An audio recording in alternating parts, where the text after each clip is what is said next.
Selamat siang, saudara, dimanapun Anda berada. Saya Aiman Wicaksono. Kali ini saya membawakan acara webinar series dengan tema potensi dan jalan keluar dari kerawanan Pilkada Serentak 2020. Kita tahu bahwa Pilkada pada tahun ini adalah Pilkada yang mencetak sejarah satu-satunya yang dilakukan pada saat pandemi. Tentu ini menjadi tantangan, bukan hanya soal penularan, protokol kesehatan, tapi bagaimana juga menakar dari kerawanan dan bagaimana kemudian solusi jalan keluarnya. Saya sapa ada sejumlah narasumber saya yang istimewa pada siang ini, dan juga tak lupa saya sapa saudara-saudara saya dimanapun berada yang bergabung melalui online. Ada sejumlah rekan-rekan kita dari kepolisian, dari universitas, peneliti, dan stakeholder atau pemangku kepentingan dari Pilkada Serentak 2020 yang akan digelar nanti 9 Desember. Tinggal dikit lagi. Dan saya akan perkenalkan narasumber. Yang pertama adalah Pak Dr. Haji Muhammad Aziz Samsudin. Ini gelarnya banyak, SE, SH, MAF, MH. Ya, Wakil Ketua DPR RI, pimpinan DPR nanti akan bergabung. Lalu kemudian ada Profesor Dr. Muhammad Al-Hamid, MSI, Ketua Dewan Kehormatan Penyelenggara Pemilu Republik Indonesia. Sebelumnya beliau adalah Ketua Bawaslu, kita mengenalnya dengan baik. Lalu kemudian ada Pak Jayadi Hanan, silakan. Iya, Pak Muhammad, tempatnya bebas. Silakan dipilih. Kemudian Pak Jayadi Hanan, PhD, Direktur Eksekutif Lembaga Survei Indonesia, LSI. Silakan Pak Jayadi. Lalu ada Profesor Dr. Nurliah Nurdin, akademisi yang juga Direktur Politeknik STIA LAN. Kita berikan tepuk tangan untuk para narasumber kita pada siang hari ini. Topiknya sekali lagi adalah potensi dan jalan keluar dari kerawanan Pilkada Serentak 2020. Dan para peserta webinar, saya persilakan untuk berdiri. Jika memungkinkan untuk membuka kameranya, untuk kemudian kita sama-sama menyanyikan lagu kebangsaan Indonesia Raya. Aku belum nyampe. Ya. Kalau kopinya udah nggak ada ya? Oke.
Terima kasih, kami masih persilakan para undangan, para tamu yang terhormat untuk tetap berdiri, untuk kemudian kita sejenak mengheningkan cipta.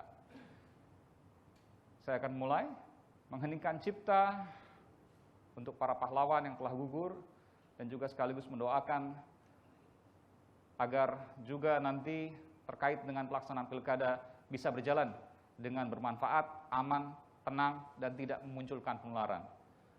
Mengheningkan cipta, mulai.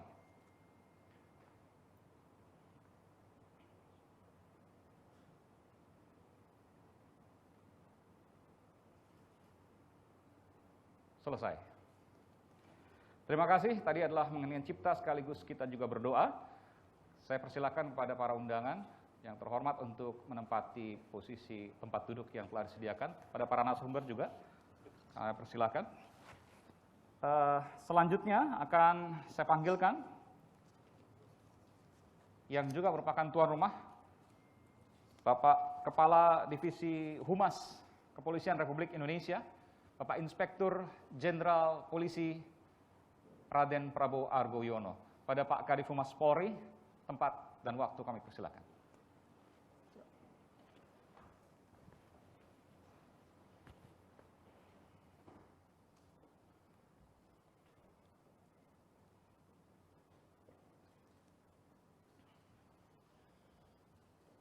Assalamualaikum warahmatullahi wabarakatuh. Waalaikumsalam warahmatullahi wabarakatuh. Selamat siang dan salam sejahtera bagi kita sekalian. Shalom, Om Swastiastu, nama budaya dan salam kebajikan. Pertama-tama akan yang saya hormatin, saya banggakan narasumber yang tentunya para adik-adik mahasiswa bisa melihat bahwa narasumber kali ini adalah tidak asing lagi lah buat kita semua. Dan ini adalah Bapak dan Ibu yang sangat-sangat kita hormati ya. Jadi, bentar. Jadi yang pertama adalah Bapak Profesor Dr. Muhammad Al-Hamid selaku Ketua Dewan Kehormatan Penyelenggara Pemilu Republik Indonesia. Tentunya sering melihat di TV juga bagaimana kiprah beliau saat ini maupun sebelumnya di sana.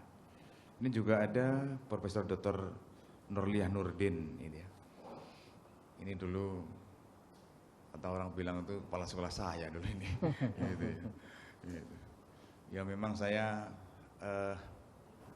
sekolah juga di LAN di PIM satunya ya, dan sudah banyaklah bagaimana itu LAN lembaga administrasi negara itu untuk memberikan kepada bangsa dan negara ini ya. Dan ada juga Pak Jayadi Hanan ini ya, PhD selaku Direktur Eksekutif LSI. Ini juga banyak orang cari ini ya, banyak orang cari itu ya, yang nyari banyak itu berkaitan dengan survei ya, berkaitan dengan survei itu. Mungkin yang belum nyari saya Pak ya. Itu. Jadi tentunya bahwa kita mengucapkan terima kasih kepada Tuhan bahwa kita diberikan berkah, diberikan rahmat sehingga kita bisa melaksanakan kegiatan FGD ini melalui webinar yang ini setiap bulan.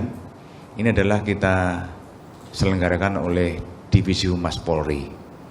Tentunya kita juga memberikan edukasi-edukasi dengan berbagai narasumber yang kita sampaikan kepada masyarakat ya, maupun kepada mahasiswa dan pelajar.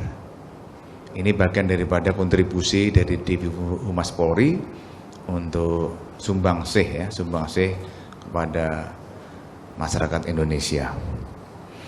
Bapak dan Ibu sekalian, bahwa sebentar lagi tanggal 9 Desember tentunya kita tahu akan melaksanakan pilkada.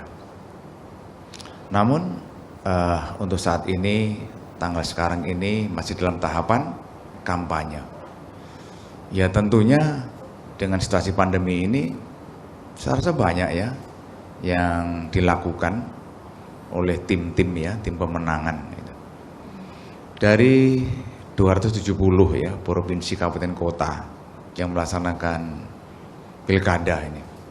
Jadi dengan berbagai macam jurus, jadi berbagai macam teknik ya, berbagai macam taktik digunakan semuanya di sana. Gitu.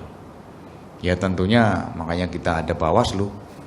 Nanti Bawaslu ada di sana lah untuk sebagai juri. Sehingga nanti ada pelanggaran-pelanggaran yang dilakukan oleh peserta pemilu. Ya tentunya dengan situasi saat ini yang pandemi ini banyak. Sekarang ini semuanya kan tertuju kepada dunia maya yang dilakukan. Gitu. Jadi kira-kira apakah ada potensi? Ya, ada potensi. Ada. Jadi dari berbagai macam pengalaman maupun evaluasi daripada pilkada maupun pilpres yang dilakukan itu banyak. Dengan perkembangan teknologi ini banyak dilakukan potensi-potensi yang mengarah ke tindak pidana itu. Ya, contohnya misalnya sekarang ini sudah mulai kampanye gitu. Ada berbagai model, berbagai teknis yang dilakukan ya. Bagaimana untuk menarik simpati dari berbagai teknis, baik itu ada kegiatan-kegiatan dilakukan dengan protokol kesehatan ya, dan juga ada menggunakan daring ya, macam-macam yang dilakukan. Juga ada menggunakan selebaran ya untuk mengajak ya, selebaran berkaitan dengan programnya itu. Dan tentunya ini dari berbagai wilayah akan berbeda antara wilayah satu dengan wilayah yang lain, karena negara kita berbagai macam sosial budaya, adat istiadat maupun kegiatan-kegiatan yang lain. Beda antara di mana tempat dengan di lain tempat, dan itu tidak bisa diterapkan sama. Dan kadang-kadang terjadilah kesalahpahaman di sana. Baik itu mulai dari kampanye saja. Yang sekarang ini tahap kampanye, kita ngelihat ada berapa daerah-daerah rawan. Misalnya itu adalah bekas konflik. Ada mempunyai histori konflik. Dan juga ada sekarang saat konflik. Juga ada histori juga tentang geografis yang ada. Geografis. Jadi mungkin bisa saya sampaikan bahwa waktu saya dinas di perbatasan Kalimantan Utara, saat ada pilpres waktu itu, anggota saya membawa kotak suara nyebrang sungai, sungainya langsung banjir. Itu. Jadi kotak suaranya akhirnya hilang ya di sana. Itu resiko sebagai petugas, contoh potensi-potensi yang berkaitan dengan petugas itu ada di situ. Potensi juga terhadap perawanan terhadap petugas, penyelenggara juga ada, dan peserta juga ada di sana. Tentunya nanti dari narasumber nanti akan mengupas ya, biar teman-teman adik dari mahasiswa bisa paham, bisa lebih mengerti. Sebentar lagi kan sudah ada tanggal 9 nanti ada pencoblosan. Nanti bisa ditanyakan misalnya daerah-daerah yang lain, terutama dengan ada Lampung ini, nanti Unila, mahasiswa sana, dan juga ada Surabaya, dan dengan PTIK. Misalnya di Surabaya dengan di Lampung berbeda, ya, berbeda. Bagaimana untuk pilkadanya di sana? Artinya berbeda perlakuan ya, berbeda perlakuan di sana ya, bisa gitu. Jadi bermacam-macam model. Dan tentunya kita berharap potensi daripada kerawanan itu bisa kita eliminir, kalau bisa kita hilangkan ya. Jangan sampai nanti saling lapor ya, kemudian juga saling mengajukan sengketa pilkada. Kita berharap semua masyarakat semakin cinta, semakin demokratis ya, sehingga semuanya yang disesuaikan dengan schedule telah disesuaikan, telah terjadwalkan, bisa dilaksanakan dengan baik dan lancar itu.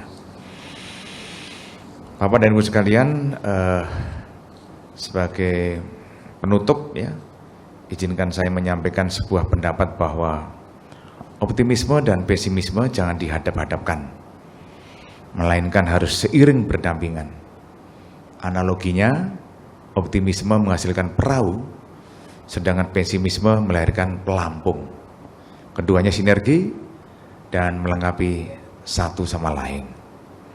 Begitu juga dalam menghadapi pilkada, kita optimis bahwa pilkada akan sukses digelar, sedangkan suara yang pesimis harus dijadikan motivasi bagi kita untuk meningkatkan kewaspadaan terhadap dampak negatif dari pilkada di masa pandemi ini.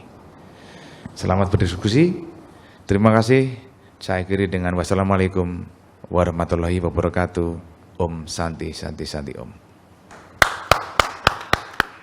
Terima kasih kepada Pak Kepala Divisi Humas Polri, Bapak Inspektur Jenderal Polisi Argo Yuwono, yang telah memberikan sebuah perumpamaan yang cukup manis, ya, sangat manis kalau saya katakan. Jadi pesimisme dan optimisme jangan dihadap-hadapkan, tapi justru harus bersinergi. Optimisme memunculkan perahu, pesimisme memunculkan pelampung. Luar biasa. Sekali lagi kita berikan tepuk tangan untuk Pak Kadif Humas Polri. Saya akan mulai dengan narasumber saya. Kalau DKPP biasanya di bagian akhir, setelah ada masalah baru. Betul ya? Mudah-mudahan masalahnya nggak terlalu banyak kali ini ya. Meskipun saya nggak tahu nih bayangannya seperti apa. Saya ke Mas Jayadi Hanan dulu, Dr. Jayadi Hanan, PhD. Mas Jayadi, ini yang paling menarik untuk pilkada kali ini, satu, di tengah pandemi. Ya, kita bicara soal penularan. Yang kedua, kerumunan. Yang ketiga, jadinya kemana-mana. Reuni lah kemudian dikatakan punya, kalau pilkada nggak apa-apa, reuni juga nggak apa-apa dong. Gitu. Jadi apa sih yang kemudian terjadi sekarang ini? Ini aspek politiknya kemana-mana, aspek keamanannya juga bisa, mungkin ada tantangan, tapi penularannya juga nggak boleh dilupakan. Silakan Mas Jayadi. Oke. Saya boleh menyampaikan pakai slide nggak? Boleh, silakan. Untuk menjawab agak panjang lebar pertanyaan Anda. Ada Mohon tampilannya di situ ya, bisa, harusnya bisa. Tadi udah dikasih Mas Jayadi? Sudah. Oke. Oke.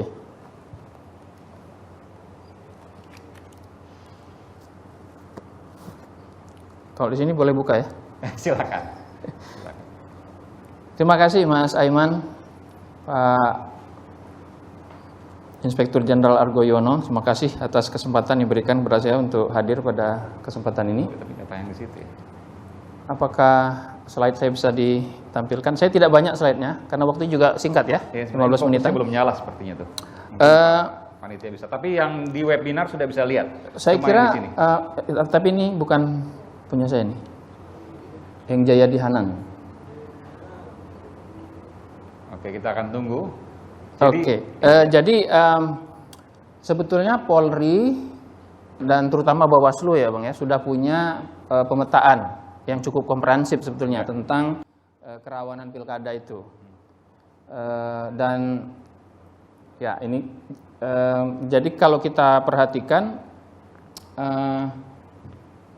potensi kerawanan pilkada itu kan secara umum bisa berulang. Karena itu kan setiap ada pilkada, Bawaslu terutama dan juga Polri itu punya pemetaan tentang kerawanan itu. Dan menurut saya dimensi-dimensi yang dicakup di dalam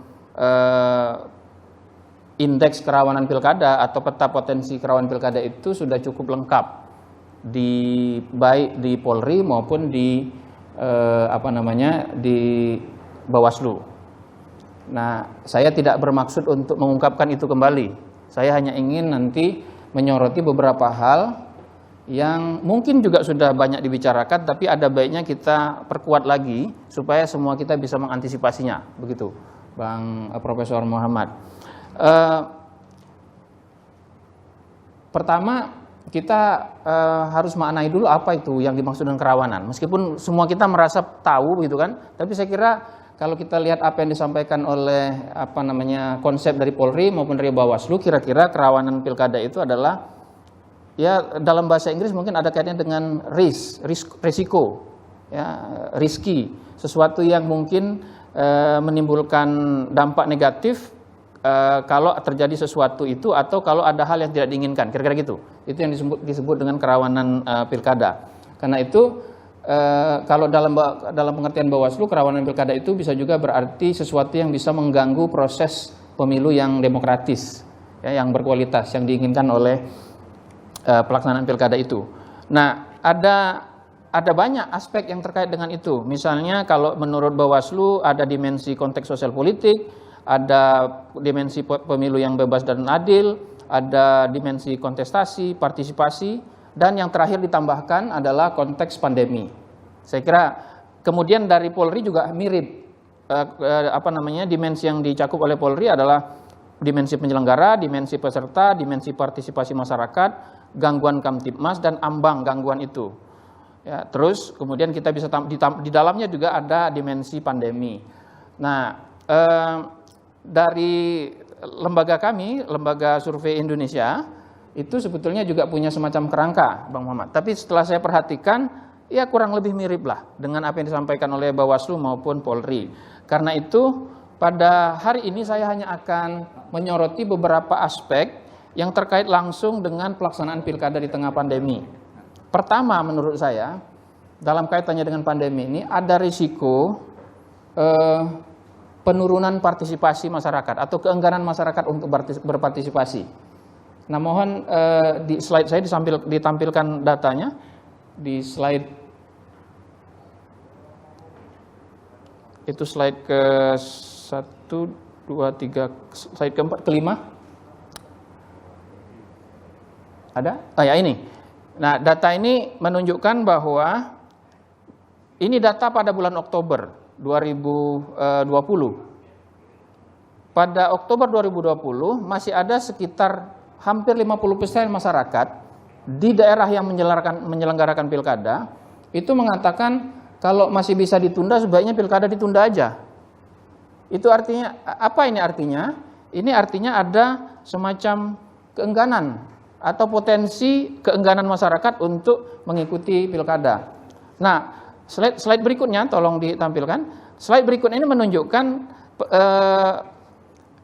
ada hampir 40% masyarakat pada bulan Oktober 2020 yang menyatakan bahwa ada kemungkinan besar mereka tidak datang ke TPS. Nah, Bapak Ibu bisa bayangkan ada 40%-an potensi masyarakat yang tidak mau berpartisipasi di dalam pilkada dengan cara datang ke TPS itu, tidak mau.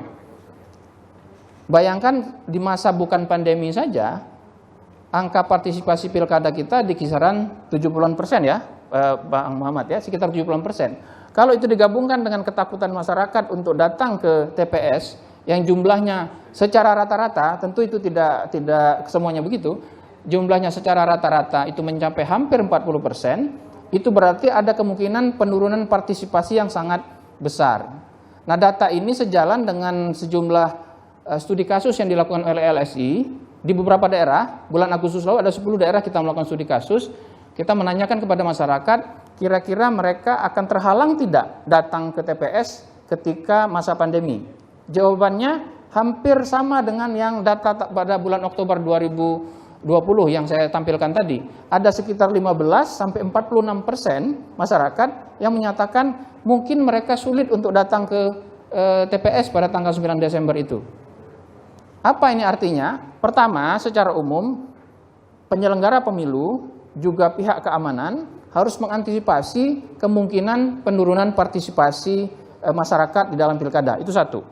Yang kedua, nah ini kalau masyarakat sekedar tidak datang ke TPS, mungkin itu minimal secara hukum tidak terlalu mempengaruhi hasil pilkada. Paling dia mempengaruhi kualitas pilkada. Tapi yang saya khawatirkan, karena para kandidat tahu bahwa masyarakat itu banyak yang tidak mau datang ke tempat pilkada pada hari pemilihan pada tanggal 9 Desember itu, maka para kandidat akan melakukan segala upaya menjelang hari H, Bang Muhammad, untuk memastikan pemilih yang dia kira akan memilih dia untuk dimobilisasi supaya datang ke TPS.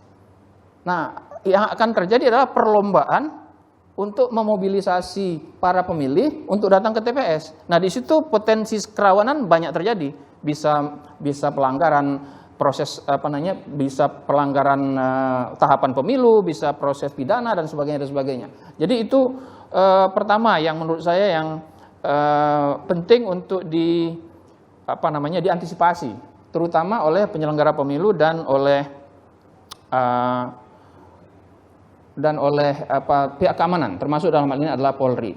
Nah, yang kedua, jadi ada potensi pertama adalah penurunan partisipasi sekaligus potensi untuk munculnya peristiwa-peristiwa termasuk pidana pelanggaran pemilu akibat keinginan para peserta pemilu, dalam hal ini kandidat dalam pilkada, untuk memobilisasi masanya agar datang ke tempat pemungutan suara demi memastikan kemenangan masing-masing. Yang kedua, mohon ditampilkan slide ke next. Nah, ini. Bapak Ibu semua, saya kira ini semua kita udah tahu. Dari bulan Mei sampai dengan Oktober, Bang Aiman, 2020 itu, kalau lembaga survei bertanya ke masyarakat secara nasional, bagaimana tingkat pendapatan rumah tangga Anda. 70% mengatakan pendapatan rumah tangga kami turun. Dari 70% itu, sekitar 70% itu turunnya banyak sekali. Turunnya banyak sekali. Kita maklum itu. Dan riset-riset pilkada di berbagai daerah juga menunjukkan hal yang sama. Apa ini artinya? Masyarakat kita lagi susah. Lagi mengharapkan sesuatu. Itu artinya potensi untuk, ya mudah-mudahan tidak terjadi, potensi untuk makin tolerannya masyarakat terhadap jual beli suara, makin toleran terhadap jual beli suara, dan potensi makin tergodanya para kandidat untuk menggunakan penggunaan uang dalam proses pilkada, itu makin besar, bahkan sangat besar. Nah, riset-riset kami di berbagai daerah, izin Bang Aziz bicara duluan. Ya. Riset LSI di berbagai daerah, ya, itu menunjukkan ada tren peningkatan toleransi masyarakat terhadap politik uang. Dalam survei-survei nasional seringkali kita menemukan toleransi masyarakat terhadap politik uang itu di angka 30%. Tapi sekarang di banyak daerah, bahkan beberapa hari lalu saya menemukan, saya tidak perlu sebut daerahnya, ada yang toleransi terhadap politik uang itu sampai di atas 80%. Khusus untuk sekarang ini ya? Untuk ini, untuk pilkada ini. Tidak, biasanya yang sebelumnya itu ya 30-an%. Ini di atas 50, bahkan ada yang sampai 80%. Artinya kandidatnya harus siap-siap dengan potensi ledakan politik uang, dan para penyelenggara pemilu juga harus siap-siap juga dengan potensi itu. Artinya begini, saya harus tanyakan ke Pak Bung Jayadi ini supaya interaktif juga, nanti saya berikan kesempatan juga untuk peserta webinar series ya. Artinya tantangan terhadap potensi konflik horizontal lebih tinggi dalam kaitannya dengan politik uang, iya, dalam konteks itu. Ya, tapi tadi juga dalam konteks karena ada kemungkinan setiap kandidat berlomba-lomba untuk memobilisasi pemilih untuk datang ke TPS karena ingin meyakinkan supaya mereka datang, kan takut kalau gara-gara COVID-19 mereka takut datang. Kalau mereka nggak datang, dia yakin itu pemilih dia, maka kan nanti suara dia berkurang. Maka akan terjadi perlombaan itu. Kalau itu tidak dilakukan dengan benar, maka bisa terjadi potensi konflik itu, kan gitu. Tapi bukankah begini, selalu ada ketika ini kita bicara soal hal-hal yang memang tidak boleh dilakukan, tapi ini fakta kemudian di lapangan. Bukankah kemudian dengan nanti misalnya praktek ini kan dimunculkan misalnya politik uang dan lain sebagainya, itu kan biasanya justru malah everybody happy, adem dan lain sebagainya, justru menjauhkan potensi konflik itu. Yang mana sesungguhnya yang kalau kita bicara soal tantangan potensi konflik di depan, akan lebih adem atau justru akan lebih punya tantangan? Ya bisa dua-duanya, tergantung situasi di daerah masing-masing. Ya kan, kalau pertarungan sedang sengit sekali, misalnya biasanya di daerah-daerah yang tidak ada petahana itu pertarungannya sengit. Selisih antar kandidat cuman misalnya 3, 4, 5%-an. Ya, maka setiap suara menjadi sangat penting. Kalau ada kandidat yang merasa dicurangi dalam konteks itu yang kita sebutkan tadi, ya kan, bisa terjadi tuntutan hukum, bisa terjadi kalau tidak sportif, tidak siap untuk kalah segala macam, bisa terjadi ketidaksediaan menerima hasil pemilu dan sebagainya. Itu akan banyak sekali potensi-potensi yang muncul dari sisi itu. Itu saya kira ya beberapa aspek yang menurut saya sangat penting untuk diantisipasi oleh oleh para penyelenggara pemilu. Nah, yang berikutnya ini mungkin poin terakhir yang saya sampaikan karena waktunya sudah mau habis kan? Silakan. Kampanye. Satu, proses kampanye di kita itu kan menurut PKPU tentang kampanye itu kan tidak boleh kampanye terbuka seperti biasanya. Tetapi di banyak daerah kita menemukan sebagian besar masyarakat itu masih menganggap sebaiknya kampanye terbuka saja seperti biasa. Apalagi kemudian ada contoh kan, seperti yang Anda bilang. Apalagi ada contoh-contoh di mana ada elit politik, ada elit pemerintahan yang menyelenggarakan pesta misalnya, atau menyelenggarakan macam-macam lah. Kita lihat banyak peristiwa selama beberapa bulan terakhir itu. Nah, itu membuat masyarakat bertanya, loh, kenapa kok kampanye nggak boleh gitu-gitu aja gitu kan? Kenapa nggak terbuka juga? Jadi ada demand ada potensi masyarakat itu menyenangi model kampanye yang tetap terbuka, tidak tertutup seperti sekarang. Jadi pada saat dan itu biasanya makin menggoda, itu makin mendekati hari tenang. Ya kan di hari-hari menjelang hari tenang itu kan setiap kandidat akan melakukan closing statement, akan menunjukkan kekuatan dia masing-masing, ya kan? Dan itu biasanya ditunjukkan dengan kegiatan-kegiatan yang sifatnya mengumpulkan massa dan sebagainya. Itu Karena Sabtu itu tuh, kurang lebih ya. Sabtu tanggal 4 kalau tidak salah. tanggal 5 kan terakhir Tanggal hari, iya tanggal 5 itu betul. terakhir. Sabtu 5 Desember. Iya. Jadi nah itu menurut saya juga harus siap-siap diantisipasi oleh penyelenggara pemilu dan itu bisa menimbulkan berbagai kerawanan seperti yang kita bisa lihat ya. Nah, yang terakhir ini juga terutama di daerah-daerah yang sulit melakukan kampanye secara daring.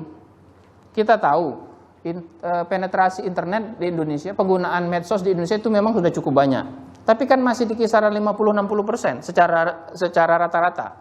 50-60%. Di banyak daerah yang agak jauh di kabupaten. Kalau daerah perkotaan penggunaan internet sudah 50-60% lebih ya. Tetapi di daerah-daerah yang masih tergolong pedesaan, penggunaan internet ada yang baru sampai 30%, 40%. Nah, dalam konteks seperti itu, kalau para kandidat hanya mengandalkan kampanye daring atau hanya temu muka satu-satu, itu kan membuat dia sulit untuk menjangkau pemilih, terutama yang tidak memiliki akses kepada internet tadi. Jadi, itu juga membuat potensi orang akan melakukan pelanggaran-pelanggaran di dalam proses kampanye, dan itu saya kira masa rawannya, mungkin Bang Muhammad setuju sama saya, masa rawannya itu sekarang ini. Makin dekat ke tanggal 5, sekarang kan tinggal 20 hari atau 19 hari kampanye itu. Jadi potensi akan adanya pelanggaran-pelanggaran akibat godaan untuk melakukan kampanye terbuka dan akibat sulitnya menjangkau pemilih melalui baik itu pertemuan terbatas maupun melalui internet, itu akan menimbulkan potensi pelanggaran yang juga harus diantisipasi oleh para penyelenggara pemilu. Saya kira saya ingin menggarisbawahi beberapa hal itu yang terkait langsung dengan data-data yang kami miliki sebagai lembaga survei. Yang lain saya kira potensi-potensi kerawanan itu sudah diidentifikasi. Yang selama ini sudah ada ya, baik dalam kaitan dengan kontestasi, dengan kaitannya dengan tingkat kepercayaan terhadap penyelenggara pemilu, yang terkait dengan kondisi-kondisi sosial politik setempat dan sebagainya, itu sudah sering disampaikan dan sudah biasa diantisipasi oleh para penyelenggara pemilu. Begitu Mas Eman, saya ingin mengawal diskusi pada siang ini. Terima kasih. Assalamualaikum warahmatullahi wabarakatuh. Waalaikumsalam warahmatullahi wabarakatuh. Kita berikan tepuk tangan untuk Pak Jayadi Hanan, PhD, Direktur Eksekutif Lembaga Survei Indonesia yang telah memaparkan secara gamblang tadi data-datanya. Selanjutnya saya panggilkan kepada Ibu Profesor Dr. Nurliah Nurdin, Direktur Politeknik STIA LAN. Terima kasih. Saya persilakan kepada Ibu Profesor Nurliah. Izin buka masker juga biar bisa kedengaran. Assalamualaikum warahmatullahi wabarakatuh. Waalaikumsalam. Alhamdulillah bisa bergabung hari ini untuk bicara tentang pilkada. Saya juga tadi mencatat, saya senang sekali mendengar statement dari Kadif Humas Polri bahwa pilkada ini kita anggap sebagai ada positif, ada negatif, tapi tidak membuat kita lemah. Ya, yang perahu dan pelampung tadi itu benar sekali. Jadi statement pertama yang saya sampaikan bahwa kenapa pilkada dilakukan di tengah pandemi? Pilkada sendiri itu adalah masalah, banyak masalah di dalamnya. Ditambah dengan pandemi ini masalah lagi. Tapi mengingat ada dua hal di situ, mengingat adanya legitimasi yang perlu tetap dijaga, maka pilkada ini tetap dilangsungkan. Saya juga ingin menyingkat paparan saya, tidak banyak, mestinya ada 15 halaman ya, tapi saya ingin melihat bahwa indeks kerawanan sebagaimana yang disampaikan tadi oleh Pak Jayani, benar bahwa kita masih di posisi 51,65%, artinya kerawanan itu masih di depan kita.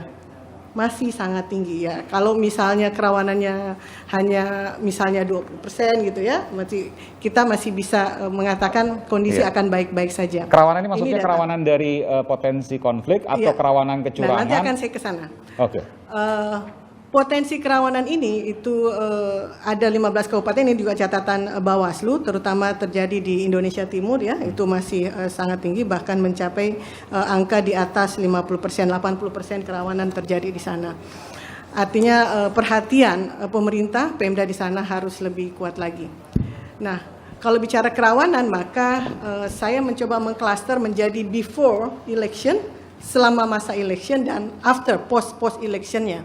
Jadi apa yang dilakukan, karena kebetulan saya mendapatkan materi tentang strategi, apa yang dilakukan sebelum pemilihan, masa pemilihan, dan setelah pemilihan itu sendiri. Nah, untuk menjadi catatan kita sebelum memberikan strategi, masih data dari Bawaslu menuliskan bahwa 614 pelanggaran itu terjadi per September 2020, itu diakibatkan oleh pelanggaran hukum dan dinominasi oleh pelanggaran netralitas ASN. Nah, beberapa waktu lalu juga kami ada webinar seperti ini diadakan oleh LIPI dan IP. ASN cenderung menjadi faktor yang menentukan kemenangan pasangan calon. Jadi dia menjadi seperti mesin politiknya. Nah, karena menjadi mesin politik bisa menggerakkan, jadi keuntungan untuk menggerakkan ASN ini karena dia bisa mempunyai jaringan sampai ke tingkat RT RW. Maka semua pasangan calon akan berusaha untuk memanfaatkan bagaimana bisa memanfaatkan ASN. Dan tentu yang perlu menjadi perhatian kita adalah incumbent, karena incumbent yang memiliki otoritas untuk menggerakkan itu dibanding, atau petahana yang memiliki otoritas untuk bisa menggerakkan ASN di bawahnya dibanding kompetitornya. Saya sendiri melihat bahwa ASN kita ini selalu berada pada pihak yang dilema. Satu sisi mereka diminta untuk netral, tapi di sisi lain ini adalah atasan. Pejabat pembina kepegawaian daerah adalah kepala daerah, dan kalau dia sedang ikut dalam kontestasi pilkada, nah itu menjadi repot. Saya kebetulan mempunyai mahasiswa di berbagai daerah, Pemda, dan mereka keluhannya kurang lebih sama. Bu, seandainya kami boleh off dulu sebagai ASN selama masa pilkada, kami akan lakukan itu. Karena posisi kami sangat terjepit. Kalau kami tidak mendukung, masa kami nanti ketika menang dianggap Anda mau makan kue gratis, nah, seperti itu. Tapi kalau kami yang dukung ini kemudian kalah, siap-siap, kami tidak akan dapat tempat dimanapun. This is really real, dan itu hampir setiap pemilihan bagaimana nasib ASN kita yang kalau saya melihatnya bukan membela ASN karena saya juga ASN, tapi mencoba membaca suara hati ASN kita yang mereka dalam keadaan terjepit. Ada ke ASN, tapi pun tindakan ke ASN itu cenderung masih lebih banyak yang terlambat atau tidak ditindaklanjuti oleh kepala daerah. Meskipun ASN sudah berusaha semaksimal mungkin, misalnya sudah memberikan efek jera kepada kepala daerah yang memanfaatkan atau mendorong ASN untuk terlibat, sudah ada efek jera misalnya dengan mencabut kontestasinya, tapi penguatan itu belum dirasakan oleh teman-teman kita ASN di daerah. Pelanggaran yang besar juga terjadi pada pelanggaran administrasi, kemudian pelanggaran pidana, dan pelanggaran kode etik. Tadi saya cenderung membahas ke ASN karena memang yang menggerakkan suara pasangan calon ini adalah banyaknya dengan memanfaatkan ASN tersebut. Kemungkinan pelanggaran lagi yang terjadi adalah pemilih yang tidak terdaftar di DPT, dan ini masih kalau kita cek masih ada saja terjadi seperti ini.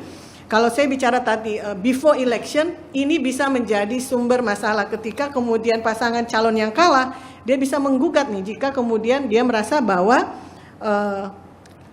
pemilih mereka tidak terdaftar di DPT, maka siap-siap lagi kita akan menghadapi berbagai macam tuntutan. Kemudian ghost voters juga masih ada catatan terjadi ghost voter, ini laporan dari media BBC. Kemudian tadi sudah disampaikan juga praktek politik uang, benar sekali bahwa dengan masa pandemi ini luar biasa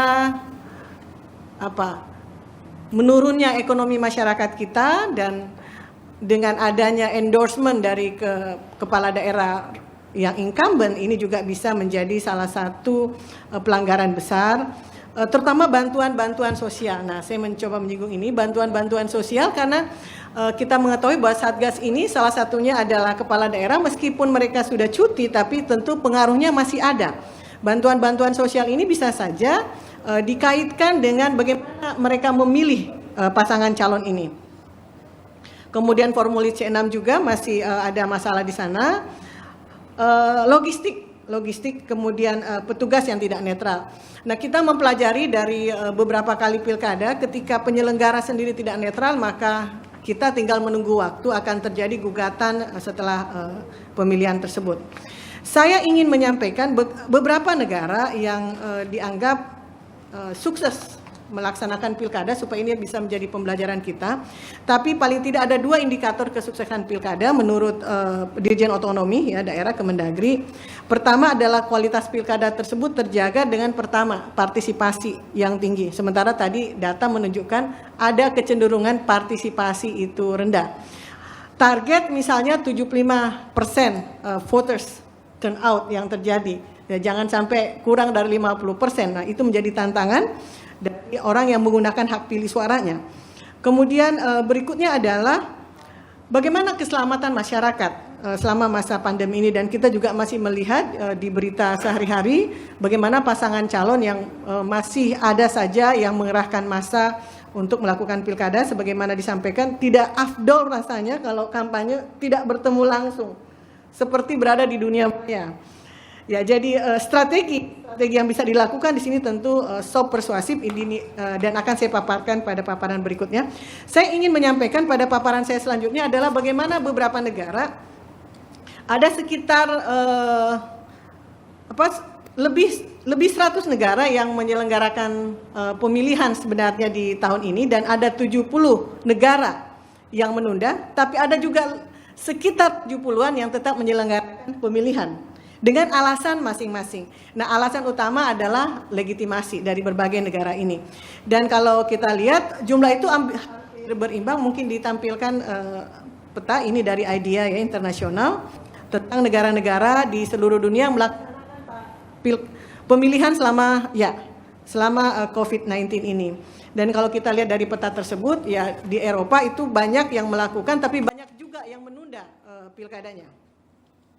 Hampir setengah-setengah yang melakukan. Nah, apa yang kita bisa pelajari? Tentu saja bagi negara-negara yang sudah melanjutkan pemilihan ini, kita perlu belajar apa saja. Pertama, pemerintah dan otoritas pemilu yang inklusif dan transparan dalam pengambilan keputusan tentang waktu dan netralitas dan modalitas proses pemilu. Saya bacakan saja. Dan secara aktif mencoba membangun konsensus politik dan berkomunikasi dengan warga dan berjalan secara efektif. Nah, tentu negara-negara yang dianggap berhasil ini salah satunya adalah Korea Selatan dengan kecanggihan teknologi yang mereka miliki, komunikasi intens dengan warga ya, dengan transparansi informasi yang disampaikan kepada warga, itu membuat pemilu dianggap sukses di negara tersebut ini. Saya ingin langsung kepada tadi ke lesson learn ya, ke masing-masing negara, lesson learn-nya. Apa yang dilakukan oleh Korea Selatan ya, sehingga dianggap salah satu negara yang berhasil.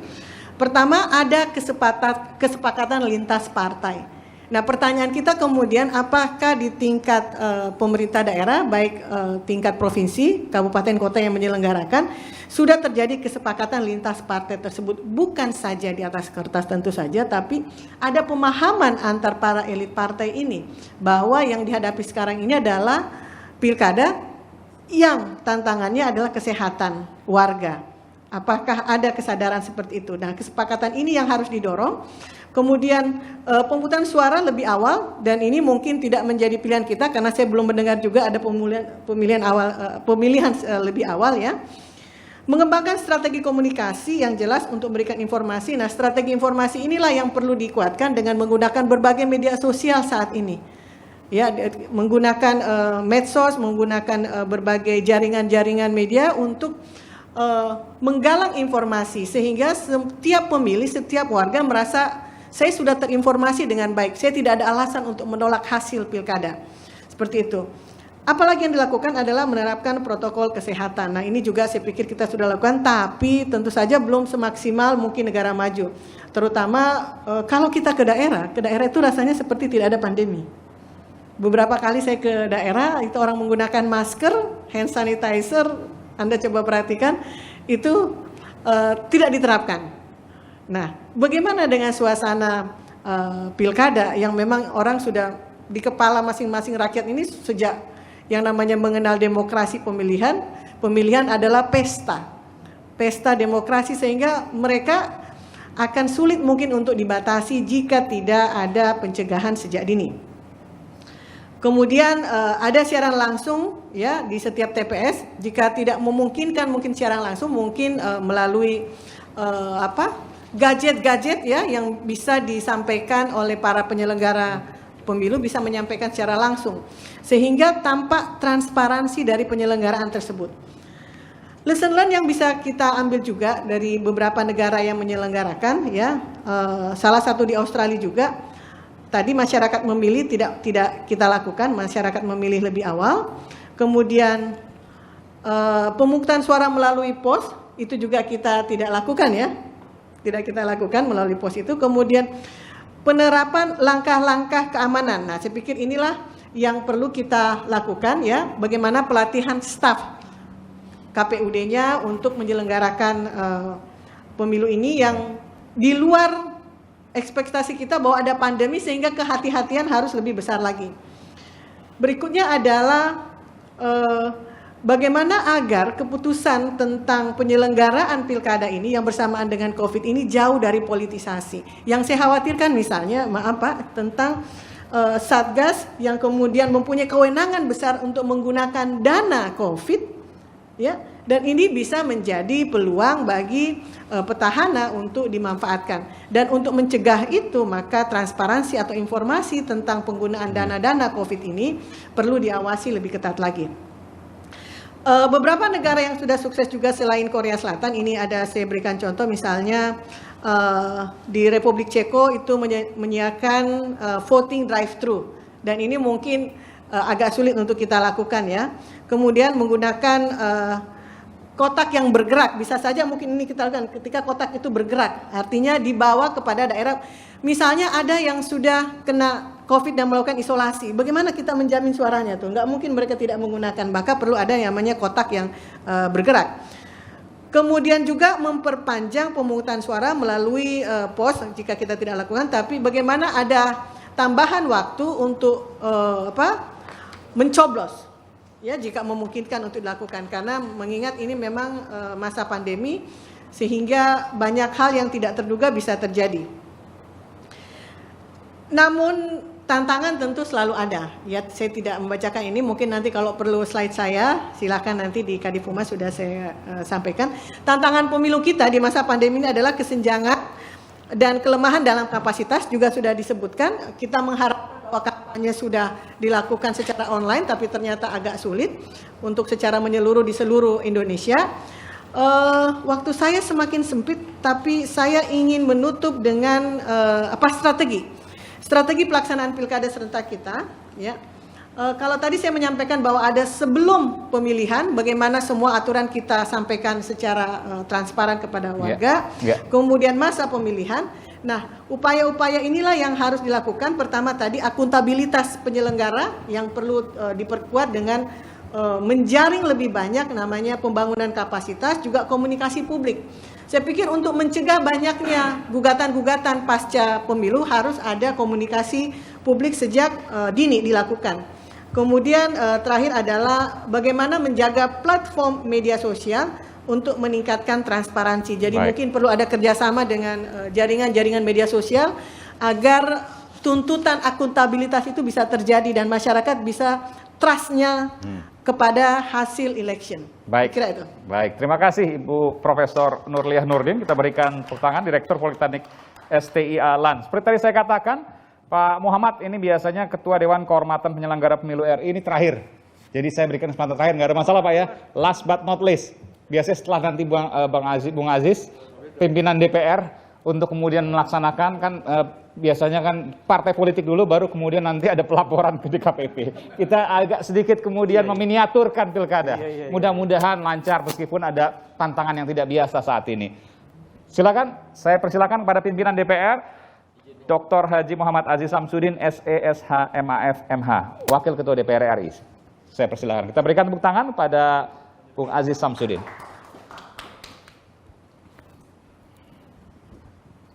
Bismillahirrahmanirrahim. Assalamualaikum warahmatullahi wabarakatuh. Selamat siang bagi kita semua. Swastiastu, salam sejahtera untuk kita semua. Tadi sudah disampaikan oleh Ibu dalam hal ini mengenai kerawanan, juga disampaikan juga dari pihak Pak Jayadi. Tadi disampaikan juga, dan terima kasih nih kepada pihak Mabes Polri. Dalam hal ini Pak Humas, dalam hal ini Pak Argo yang telah menyelenggarakan acara ini sebagai sarana bentuk pertanggungjawaban dalam rangka persiapan menuju Pilkada 9 Desember 2020 ini. Tentu secara teknis pihak KPU maupun KPUD dan DKPP yang akan menyelenggarakan tentu juga telah melakukan rapat-rapat dengan pihak dalam hal ini Komisi 2. Rapat terakhir dengan Komisi 2 beberapa minggu yang lalu telah memutuskan beberapa sistematis dan mekanisme dalam rangka bagaimana mencegah kerawanan di dalam proses pilkada ini. Memang di awal tahun kita telah melakukan rapat dengan Pak Mendagri beberapa waktu lalu untuk persiapan-persiapan ini, juga secara khusus dengan Bapak Menko Polhukam, bagaimana persiapan yang akan dilakukan di dalam kesempatan tanggal 9 Desember ini. Awalnya ini kan telah melakukan perubahan pemunduran ini. Awalnya tidak tanggal 9, tapi dengan satu pertimbangan maka parlemen dan pemerintah akhirnya menyepakati untuk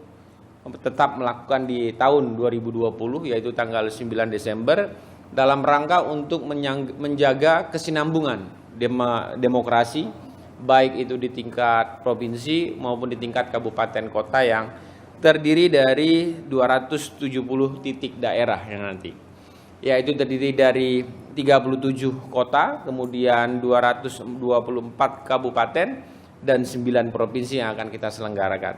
Tentu kami mengharapkan pesta demokrasi ini bukan hanya memilih daripada figur, tapi bagaimana bentuk kelanjutan daripada demokrasi ini bisa menunjukkan suatu kualitas peningkatan dari waktu ke waktu, yang mana nanti dari DKPP Prof Muhammad yang bisa menegakkan aturan-aturan ini supaya bisa berjalan dengan kualitas demokrasi yang meningkat dari waktu ke waktu. Kami memahami sejak pesta demokrasi ini dilakukan sejak era reformasi, pemilihan tidak lagi melalui teman-teman yang ada di DPRD, baik kabupaten, kota, dan provinsi, tapi secara langsung. Apakah kualitas kepemimpinannya itu lebih baik dari proses yang dilakukan melalui pemilihan di tingkat DPRD, atau pemilihan langsung ini menunjukkan kualitas yang lebih meningkat secara gradual. Nah, ini juga yang menjadi hal yang harus kita pikirkan bersama, sehingga nanti pada suatu titik setelah Pilkada 9 Desember ini, kemudian akan ada suatu pemilihan lagi nanti, apakah 2022, apakah 23, apa berbarengan, atau berbarengan dengan jeda waktu tapi kurun waktu yang bersamaan. Ini yang harus kita pikirkan. Ini menarik ini. Jadi apakah 2024 setelah ini atau nanti ada 2022 dan 2023, itu sangat menarik sekali ya. Ya. Nah, makanya saya mengusahakan hadir pada hari ini walaupun di tengah-tengah padatnya acara. Saya melihat potensi-potensi yang tadi disampaikan oleh teman-teman, baik dari Pak Jayadi, dari Ibu Nur, nanti terakhir dari Pak Prof Muhammad Al-Hamid, itu apakah kualitas ini meningkat dari waktu ke waktu, kualitas demokrasi kita. Apakah ini sekedar rutinitas yang tadi disampaikan oleh Pak Jayadi, oh ini kerawanan, kemudian ada money politik, tadi disampaikan juga oleh Ibu Nur, ketakutan dari ASN karena ya kepala daerahnya petahana maju lagi, tentu dia harus berpikir 3 kali atau 4 kali, nggak dibantu nanti ini dia terpilih copot, nggak dibantu juga terpilih orang lain juga copot. Nah, ini buah si malakama. Nah, tadi juga dalam hal kerawanan tadi disampaikan oleh Pak Jayadi, baik secara COVID, kemudian secara horizontal antara Babin Kamtibnas dan Babinsa, kemudian tokoh-tokoh masyarakat yang ada, dan yang paling penting juga di daerah tertentu dengan adanya sistem botoh di daerah-daerah tertentu. Ini secara tidak formal, sistem botoh di daerah-daerah tertentu itu terjadi. Dan ini terjadi suatu multiplier effect yang cukup besar di daerah-daerah tertentu. Saya ambil contoh misalnya di daerah saya, Prof, di daerah Lampung, isu khusus di daerah-daerah Lampung Tengah, Lampung Timur, kemudian di daerah kota Pesawaran itu botohnya lebih berperan. Ngebitnya di situ. Nah, ini apakah kualitas pemilu ini mau kita pertahankan dari waktu ke waktu seperti ini? Di samping kita membahas kualitasnya, secara prioritas kita membicarakan bagaimana kualitas pemilu pilkada di tanggal 9 Desember ini menimbulkan suatu kualitas yang meningkat dengan suatu kesadaran protokol kesehatan sudah pasti, baik dari sisi penyelenggara, kemudian tim dan si calon. Kemudian hasil sengketanya nanti, kemudian pelaporan-pelaporan nanti di tempat Prof di DKPP-nya, kemudian di Bawaslu, dan yang terakhir adalah konflik politik. Yang satu dan lain hal suka atau tidak suka kadang-kadang bisa terjadi rusaknya hubungan relatif rumah tangga itu karena pertikaian politik ini terjadi. Dan ini kenyataan yang tidak bisa kita pungkiri. Tadi sudah disampaikan mengenai penyebaran COVID oleh Pak Jayadi, sama Ibu Nur. Saya tidak ingin mengulang ini lagi. Kemudian juga mengenai PKPU, nanti biarlah Prof yang memberikan. Karena secara teknis pertanggungjawaban daripada penyelenggara, kemudian pengawasan dan DKPP ini tentu akan berjalan secara sinergi dalam bentuk teamwork. Yang teamwork ini akan dibantu oleh perangkat penunjang dalam hal ini institusi Polri. Polri mempunyai peran yang cukup besar dalam terselenggaranya pilkada nanti 9 Desember ini, baik dari sisi keamanan, kemudian dalam rangka penertiban daripada protokol kesehatan, juga nanti pada saat terjadi hal-hal di DKPP, dalam hal pengemutian Gakum, kemudian yang terakhir nanti dalam hal hasil-hasil yang akan menjadi sengketa bila potensi fakta hukumnya itu diketahui oleh pihak-pihak tertentu itu mencukupi dan terpenuhinya unsur. Dan nanti juga bila masuk ke ranah Gakum pengadilan, maka pihak-pihak pengadilan yang pada dalam hal ini secara justisia yang akan memutusinya ini. Dan yang selanjutnya saya ingin menyampaikan secara sudut pandang politik, tentu kami keterwakilan dari 9 fraksi yang ada di DPR pada saat menyelenggarakan rapat-rapat dengan teman-teman sahabat dari Polri, dari Mendagri, kemudian dari KPU, Bawaslu, dan DKPP ini telah menghasilkan beberapa keputusan. Dan keputusan-keputusan ini sudah dituangkan di dalam Perkap daripada peraturan-peraturan baik secara internal Bawaslu, KPU, tentu nanti DKPP, dan terakhir juga dari institusi Polri. Dan ini akan menjadi suatu hal yang menarik bagi kita semua, bagaimana yang harus menjadi catatan kualitas pilkada ini dapat meningkatkan kualitas dari pilkada itu, juga kualitas dari masyarakat, kesejahteraan masyarakat. Yang paling penting itu kalau menurut kami, khususnya saya lah ini. Karena apabila kita hanya melakukan rutinitas dengan menyelenggarakan pilkada untuk memilih figur, kemudian at the end hasil outputnya tidak memberikan kesejahteraan bagi masyarakat, maka tidak ada benefit bagi kemajuan bangsa dan negara ini.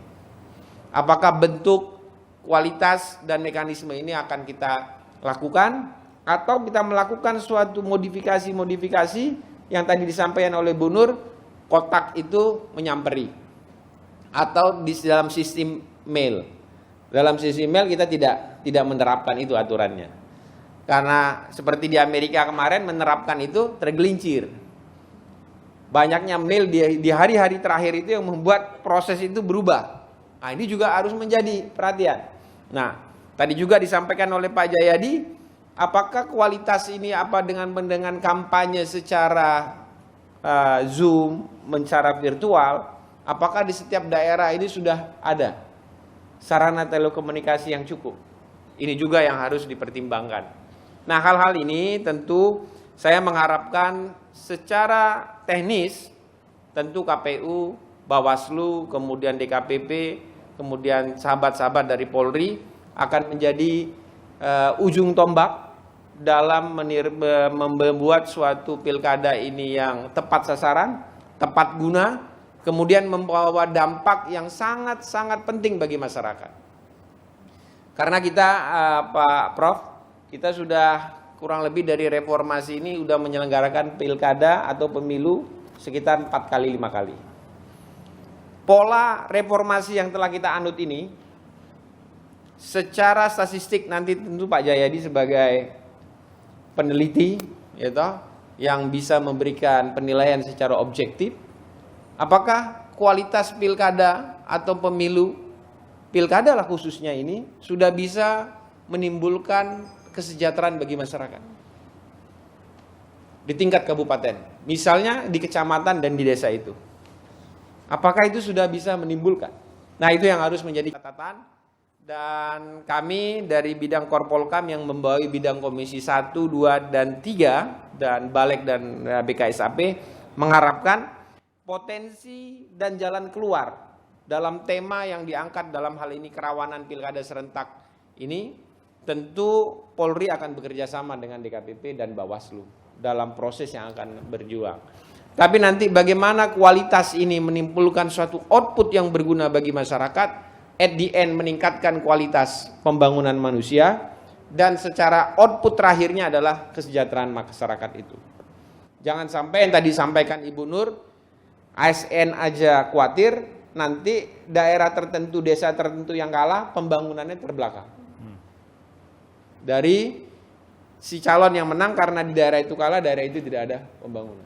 Nah, ini yang menjadi catatan saya. Mudah-mudahan nanti Mas Wijaksono kita bisa memberikan suatu penting. Saya akan menyimak dan mudah-mudahan ini menjadi bagian daripada peningkatan kualitas indeks pembangunan manusia yang ada di Indonesia. Yang terakhirnya outputnya adalah kualitas pendidikan, kualitas kesehatan, dan kualitas hidup kita meningkat dari waktu ke waktu. Amin. Saya akhiri. Wassalamualaikum warahmatullahi wabarakatuh. Waalaikumsalam warahmatullahi wabarakatuh. Kita berikan tepuk tangan pada pimpinan DPR, Pak Aziz Samsudin. Sekali lagi kita berikan tepuk tangan dia. Karena memang tujuannya adalah untuk kesejahteraan bagi masyarakat. Tentu itu yang dituju dari pemilihan langsung ini. Meskipun kemudian pemilihan langsung ini memunculkan tantangan, sebelumnya kemudian kita sukses beberapa kali menggelar, ada sedikit riak-riak, tapi tentu tantangan itu berbeda ketika terjadi saat pandemi dan juga menjelang Pilpres 2024 yang saya harus katakan seperti itu karena akan terreset ulang menjadi nol, di mana saya harus sebutkan saja, saya mengutip dari Bung Jayadi Hanan, lembaga surveinya, 3 pimpinan, mohon maaf ya, 3 tokoh tertinggi yang selalu ada dalam survei itu bakal kehilangan panggung di 2022 dan 2023. Dan tentu masalah bagi partai politik bukan hanya 1-2 orang, karena tentu survei adalah segala-galanya untuk kemudian menjadi perhitungan maju. Saya nggak tahu tapi survei yang mana, tentu ini menjadi perdebatan juga. Bukan begitu Bang Jayadi ya? Bang Aziz yang mungkin lebih tahu. Baik. Sekali lagi, ini yang paling kita tunggu-tunggu, Profesor Dr. Muhammad Al-Hamid, Ketua Dewan Kehormatan Penyelenggara Pemilu Republik Indonesia. Kami persilakan.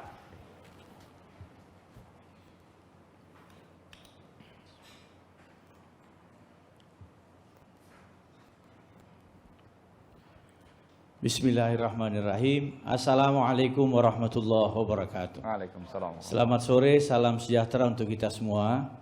Alhamdulillah wa syukrillah wa la hawla wa la quwata illa billah. Allahumma salli ala Sayyidina Muhammad wa ala ali Sayyidina Muhammad. Allahumma rabbi syrah li sadri wa yassir li amri wa ahlul 'uqdatam min lisani yafqahu qawli. Yang saya hormati wakil kita, pimpinan DPR yang terhormat Bapak Dr. Haji Aziz Samsudin. Yang saya hormati kolega saya, Ibu Profesor Nurliah Nurdin, senior saya Bang Jayadi Hanan PhD, Mas Aiman tentunya yang selalu menghiasi layar kaca kita, Pak Kadif dan seluruh jajarannya serta seluruh peserta, terutama yang webinar yang saya lihat jumlahnya sangat banyak. Maafkan saya tidak menyapa satu-satu, namun tidak mengurangi hormat dan cinta saya pada semuanya. Saya mendapat tema yang sangat menarik. Apa urgensi kode etik bagi pelaksanaan pilkada kita di 2020? Jawabannya seperti ini sederhananya. Alhamdulillah di Republik Indonesia yang kita cintai ini tidak kurang orang yang ahli tata kelola pemilu. Tidak kurang orang yang ahli tata kelola pengawasan pemilu.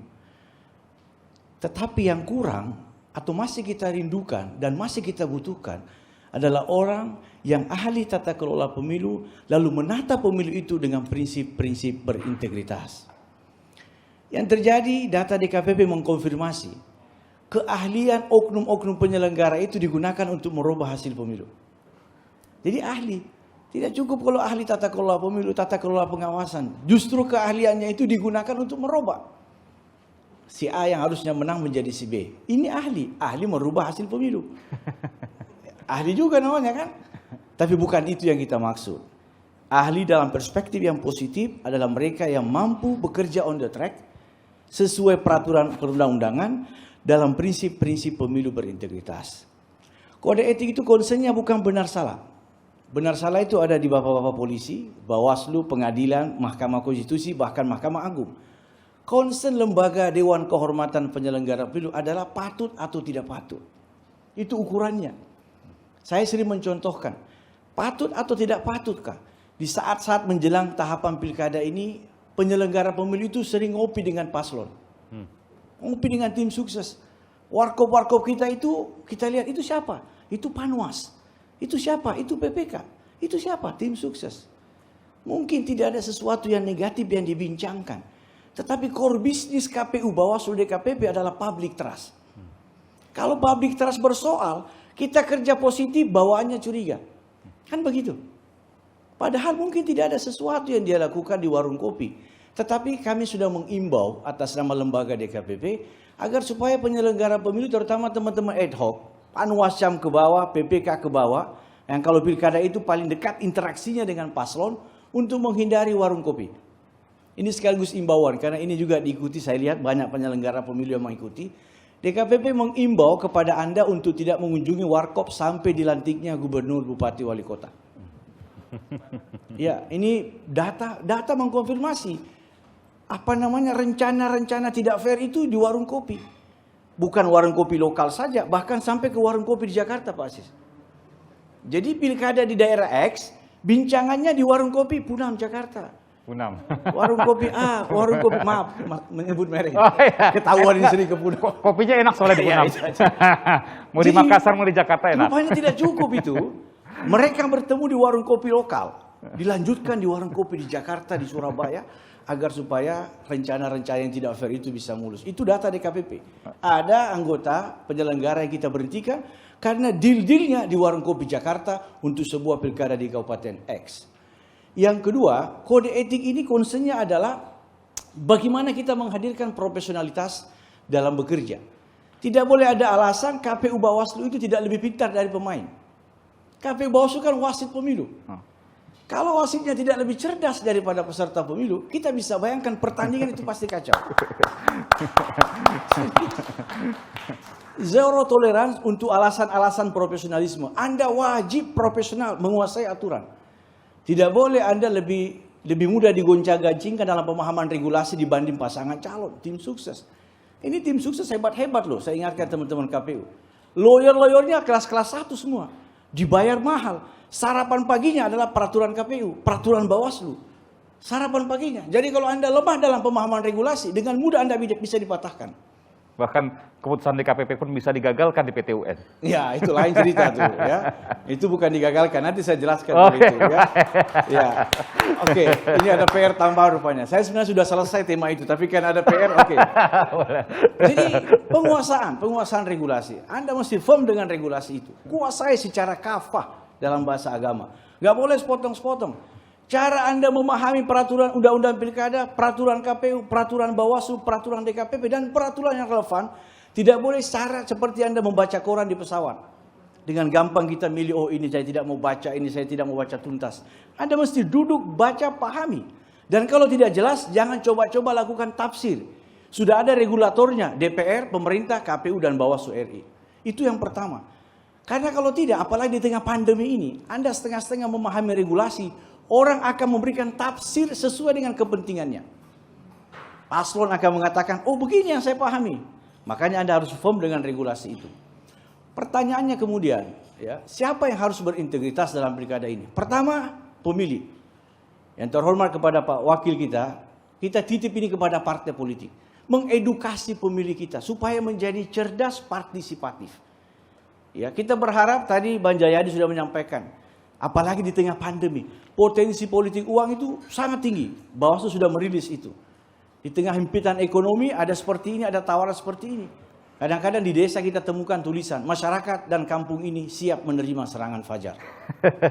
Inna lillahi wa inna ilaihi raji'un. Tulisan. Ada itu. Masyarakat dan kampung ini siap menerima serangan fajar. Iya. Ini apa? Ini situasi kondisi pemahaman politik masyarakat kita sangat memprihatinkan. Ditulis pakai spanduk Pak Jadi. Ditulis pakai spanduk. Kalau di kota-kota lebih keren, Pak Iman. NPWP, nomor piro, wani piro. Nah, ini lebih keren. Tidak pakai spanduk, tidak pakai apa. Tapi melalui kontak-kontak secara langsung. Kalau di kota sangat rasional cara berpikirnya. Dalam perspektif teori pilihan rasional. Kenapa? Besok 9 Desember sudah ditetapkan oleh pemerintah akan diliburkan. Mereka-mereka yang bekerja di pabrik, di industri tentu tidak bekerja hari itu. Yang mengandalkan rupiah, beberapa rupiah. Pertanyaan sederhananya. Karena ini diliburkan, saya tidak kerja. Dapur saya harus nyala. Dari mana saya dapatkan makan untuk hari ini?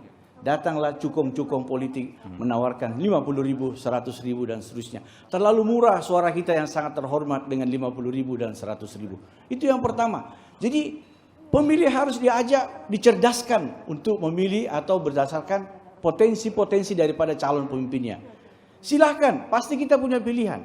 Tetapi kemudian pilihan kita itu basisnya adalah dari bacaan kita mengenai visi misi calon. Itu dulu yang kita baca.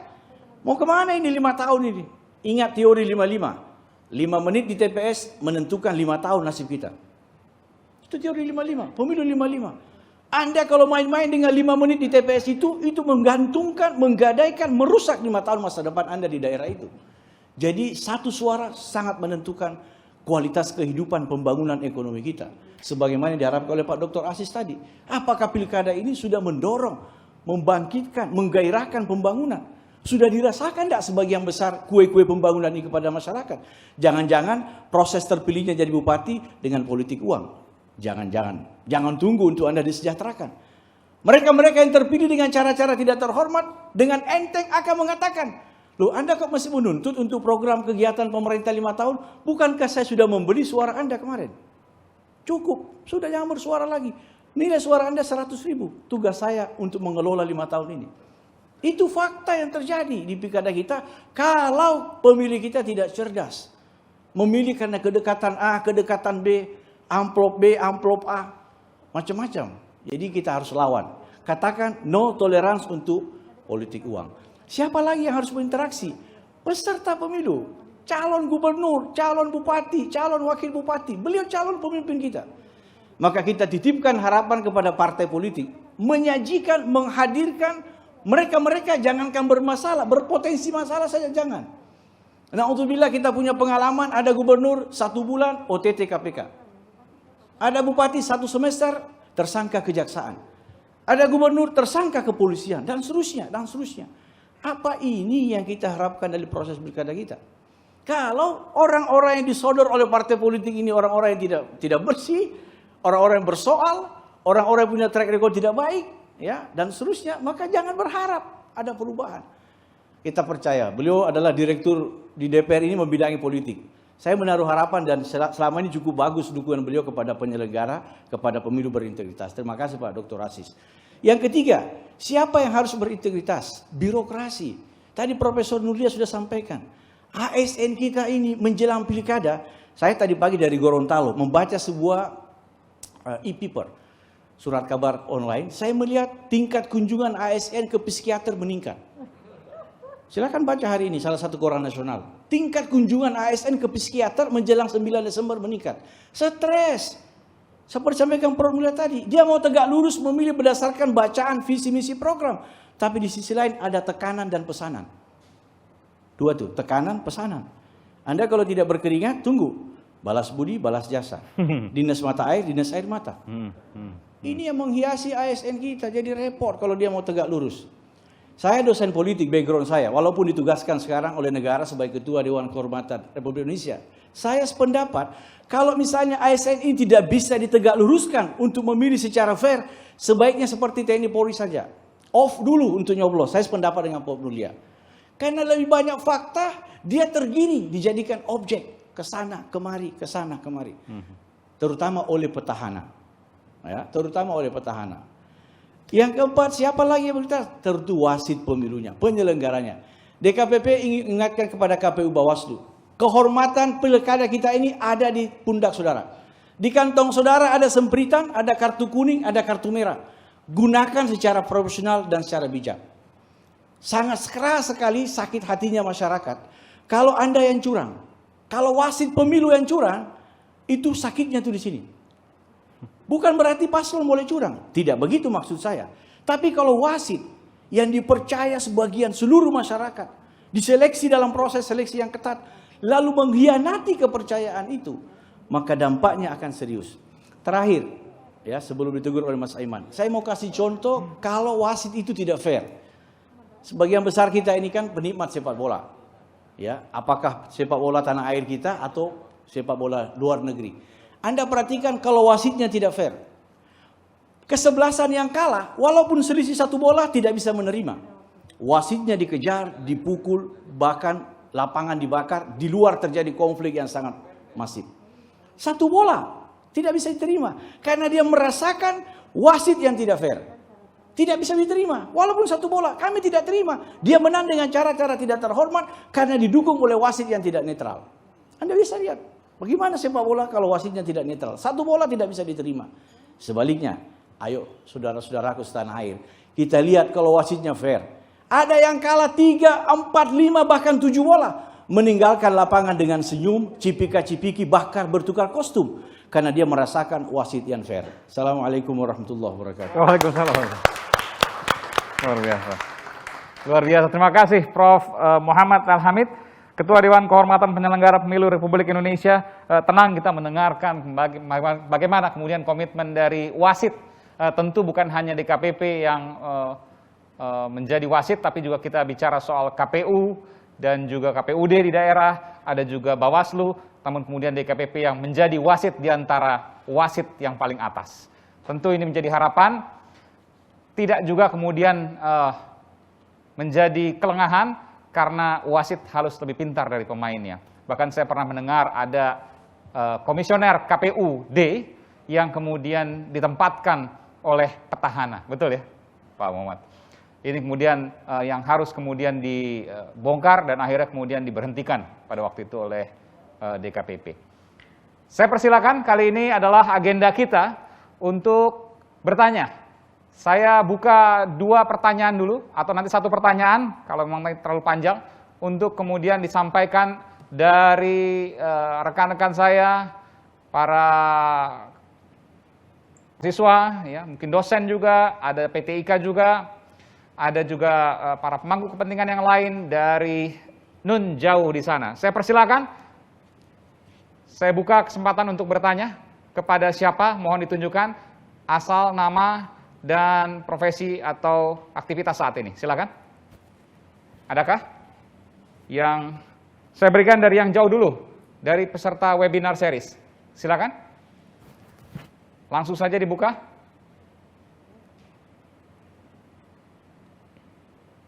Ya. Oke, Pak.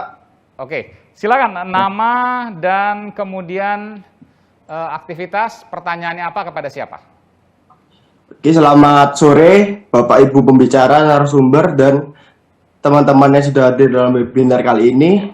Saya Rizky Saputra dari Universitas Surabaya, semester 1. Wah, luar biasa nih, kita berikan tepuk tangan dulu nih, semester 1. Jurusan apa Mas Rizky?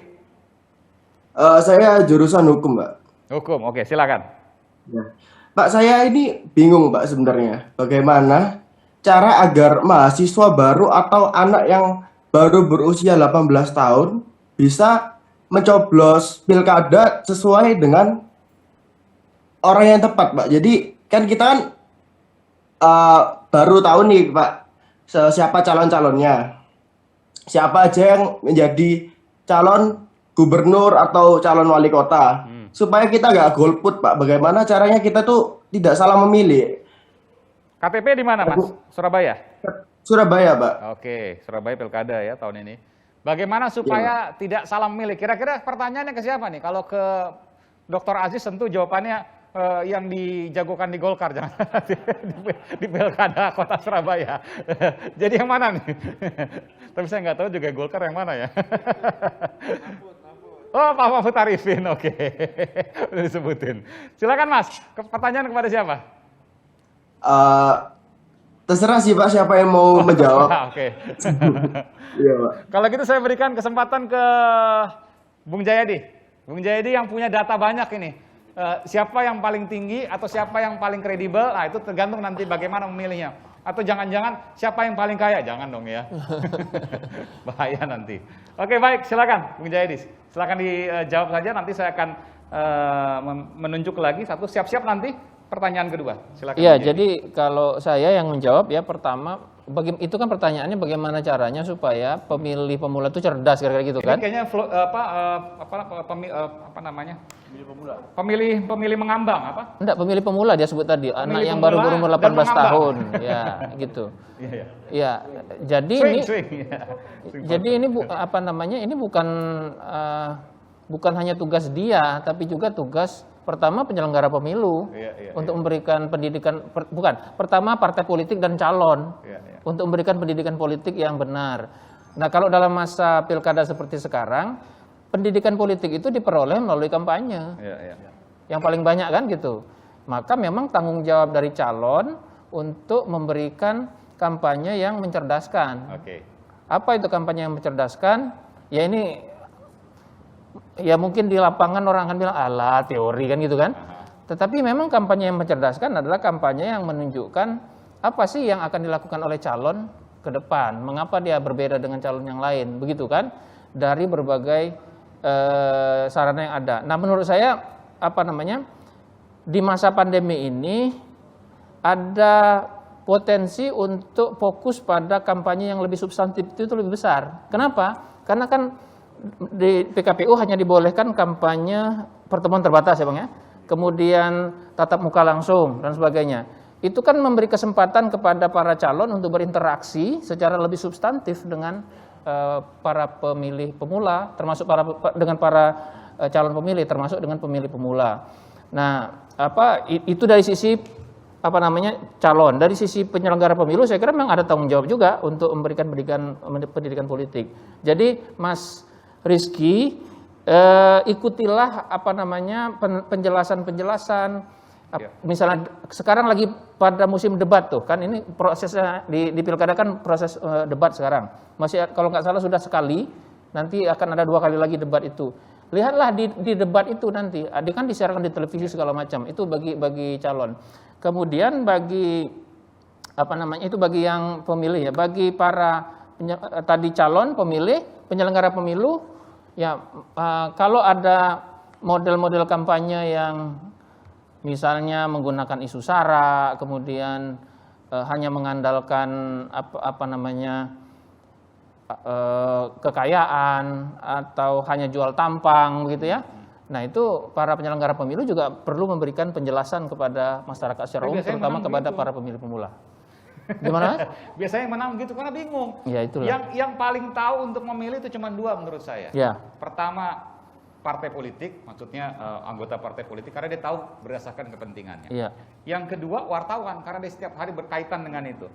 Tapi wartawan pun ketika memilih, dia makin gampang. Kenapa? Karena dia tahu positifnya, tapi dia tahu negatifnya juga. Ya. Jadi itu semua kemudian bercampur aduk. Nah, apalagi ini dari pengalaman ya, karena Anda wartawan kan? Iya, harus saya katakan begitu. Kan tidak semua kemudian kandidat itu punya sisi positif. Pasti ada negatifnya.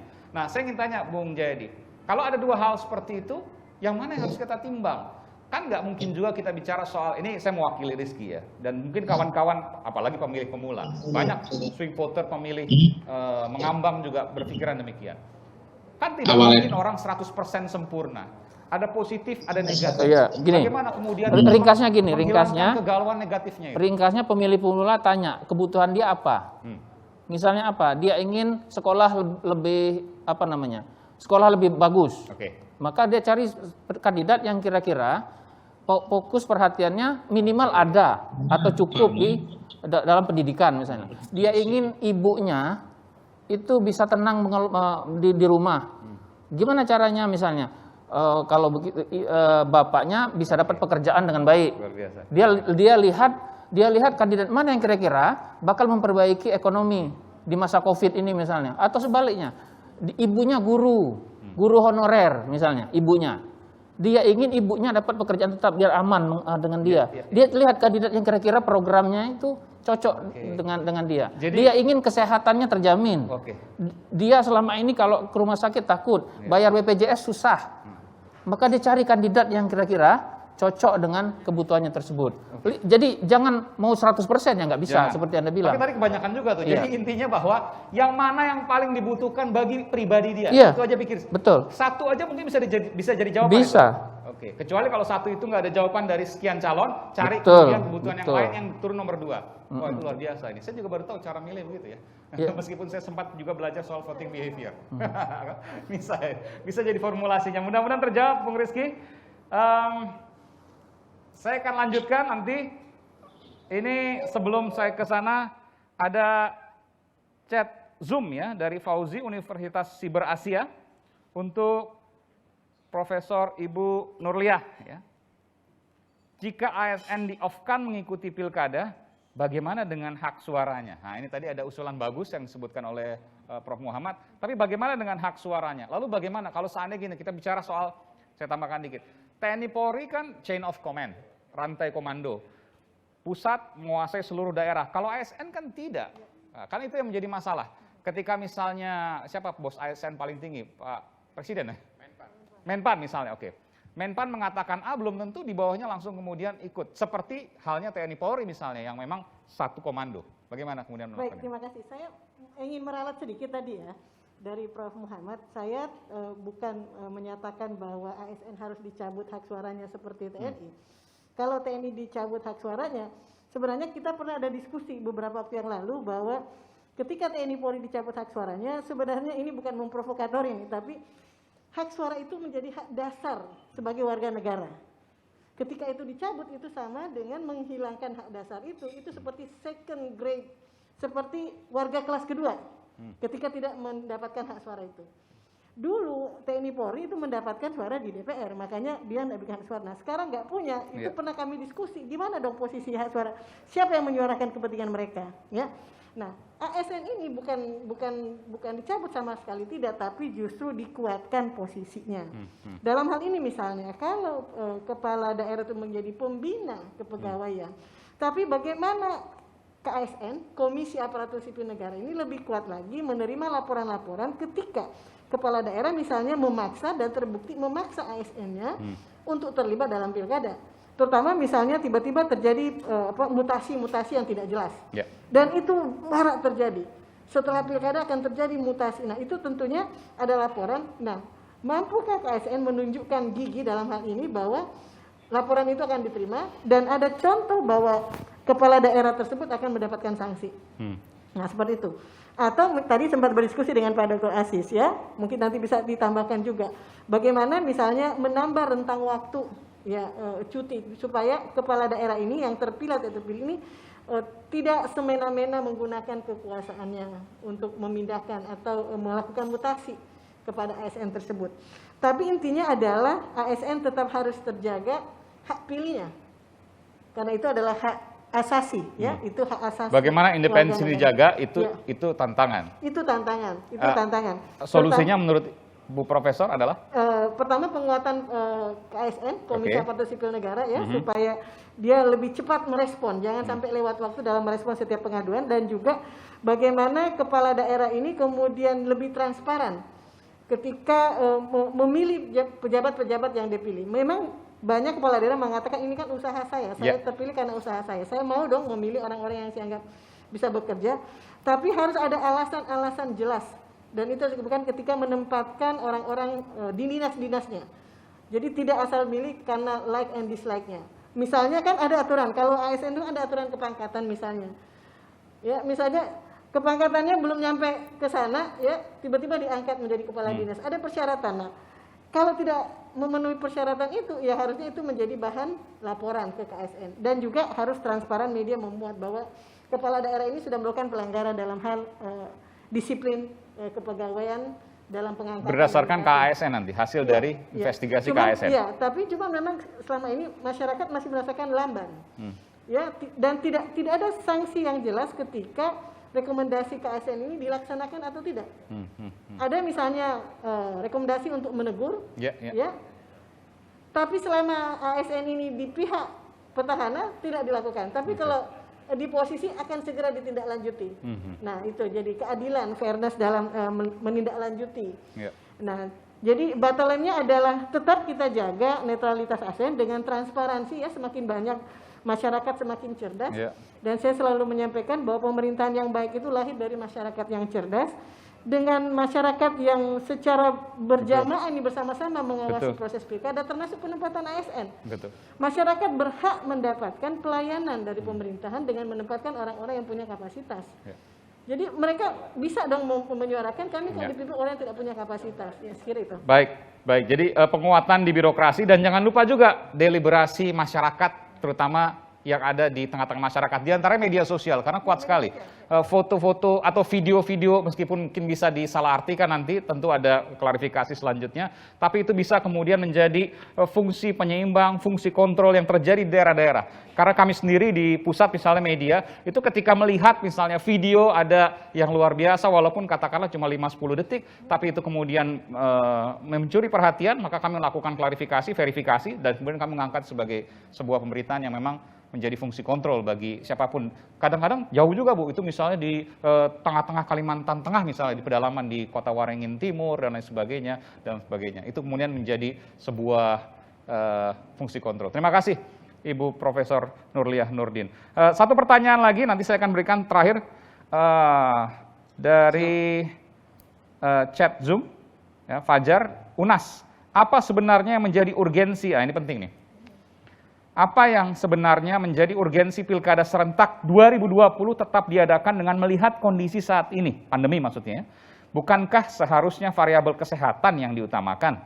Apa indikator protokol kesehatan tidak dilanggar selama proses kampanye dan pencoblosan nanti? Ini belum apa-apa, waktu pendaftaran aja udah banyak kemudian suara. Nah, ini kemudian yang paling tepat untuk menyampaikan dua narasumber kita, yakni Bung Aziz Samsudin sebagai partai politik, ya, perwakilan dari partai politik. Kemudian juga Pak Profesor Muhammad sebagai Ketua DKPP. Saya persilakan kepada Pak Dr. Aziz Samsudin. Ya, berkenaan dengan urgensi pilkada ini tetap kita laksanakan, tentu banyak pertimbangan. Pembahasannya itu sudah kita bahas dari bulan Mei dan bulan April tahun ini. Pada saat sebelum dia diputus menjadi 9 Desember, ini kan pembahasannya sudah malang melintang ini. Dan kesepakatan di antara pemerintah dan parlemen, disepakatinya ini menjadi tanggal 9 Desember ini juga merupakan pertimbangan matang, baik dari sektor teknis, kemudian dari sektor pertanggungjawaban administrasi, dan kelangsungan daripada proses regenerasi. Di dalam pesta demokrasi itu kan ada faktor regenerasi, sehingga ada yang sudah 2 periode atau ada yang 1 periode untuk melakukan regenerasi. Nah, urgensinya salah satunya itu yang kita sampaikan tadi, yang saya sampaikan, memang bagaimana dengan mekanisme pandemi kesehatan ini. Nah, makanya kami udah pada saat rapat dengan Mendagri, kemudian dengan penyelenggara dan DKPP dan Bawaslu, menekankan bahwa protokol kesehatan ini harus diterapkan dan dilakukan disiplin yang tegas. Nah, disinilah peran Polri, dalam hal ini Mabes Polri, dengan seluruh aparatur terkait sampai dengan di tingkat desa Babin Kamtipmasnya. Dan makanya pada hari ini saya menyambut baik gagasan dari Mabes Polri, khususnya dari Humas, Majen Argo ini, supaya ini tersosialisasi. Ini diharapkan nanti dengan seluruh pihak yang ada di webinar maupun yang ada secara fisik dan juga sampai dengan seluruh daerah ini bisa tersosialisasi dengan baik. Bahwa seorang bisa menang secara penghitungan tapi dia mengabaikan protokol kesehatan, dia dapat didiskualifikasi. Bahkan diskualifikasi? Ya. Walaupun suaranya misalnya paling tinggi? Bisa. Itu ada undang-undangnya? Ada aturannya. Tapi saya tidak kemudian bisa membayangkan karena bisa terjadi chaos luar biasa. Karena dia katakanlah misalnya di quick count dan lain sebagainya nomor 1 bisu, tapi kemudian harus digagalkan. Tentu itu punya efek konflik yang besar. Ya kan makanya pilkada ini kan bukan hanya melihat output yang menang atau yang kalah. Bukan outputnya itu bukan penghitungan. Tapi yang menjadi output terakhirnya itu apakah masyarakat merasakan hasil pesta demokrasi pilkada itu secara aplikasi positifnya merasakan. Untuk aplikasi positif itu tentu secara prosedur, mekanisme dan efisiensinya harus dilakukan secara secara mekanisme yang teratur begitu loh. Nah, jadi kalau saya konfirmasi Bung Aziz, jadi kalau memang dia tidak mentaati protokol kesehatan dan lain sebagainya, maka ada undang-undang yang bisa mendiskualifikasi dia. Jadi dia tidak bisa walaupun dengan suara terbanyak menang di pilkada itu misalnya. Tidak otomatis. Luar biasa. Makanya ini peranan kepolisian, Gakum, nanti peranan daripada KPU, peranan dari Bawaslu, dan terlebih lagi, nah ini dewanya di kehormatan ini, DKPP, yang bisa menentukan nanti apakah keputusan teman-teman di KPU, teman-teman di Bawaslu ini bukan saja pra penyelenggaraan 9 Desember, tapi pada saat present 9 Desember dan pasca. Itu juga ini di undang-undang yang Perpu terakhir 2020 kemarin, yang bersama dengan penundaan. Luar biasa. Dari DKPP ini. Ya. Kemarin saya sempat juga wawancara dengan KPU sebelum Perpu ini keluar. Memang agak ragu KPU untuk mengatakan seperti itu. Tapi saya baru tahu juga ini karena saya baru kemudian mengetahui, nanti mungkin saya akan membaca detail dari Perpu 2020 itu. Silakan Prof. Muhammad.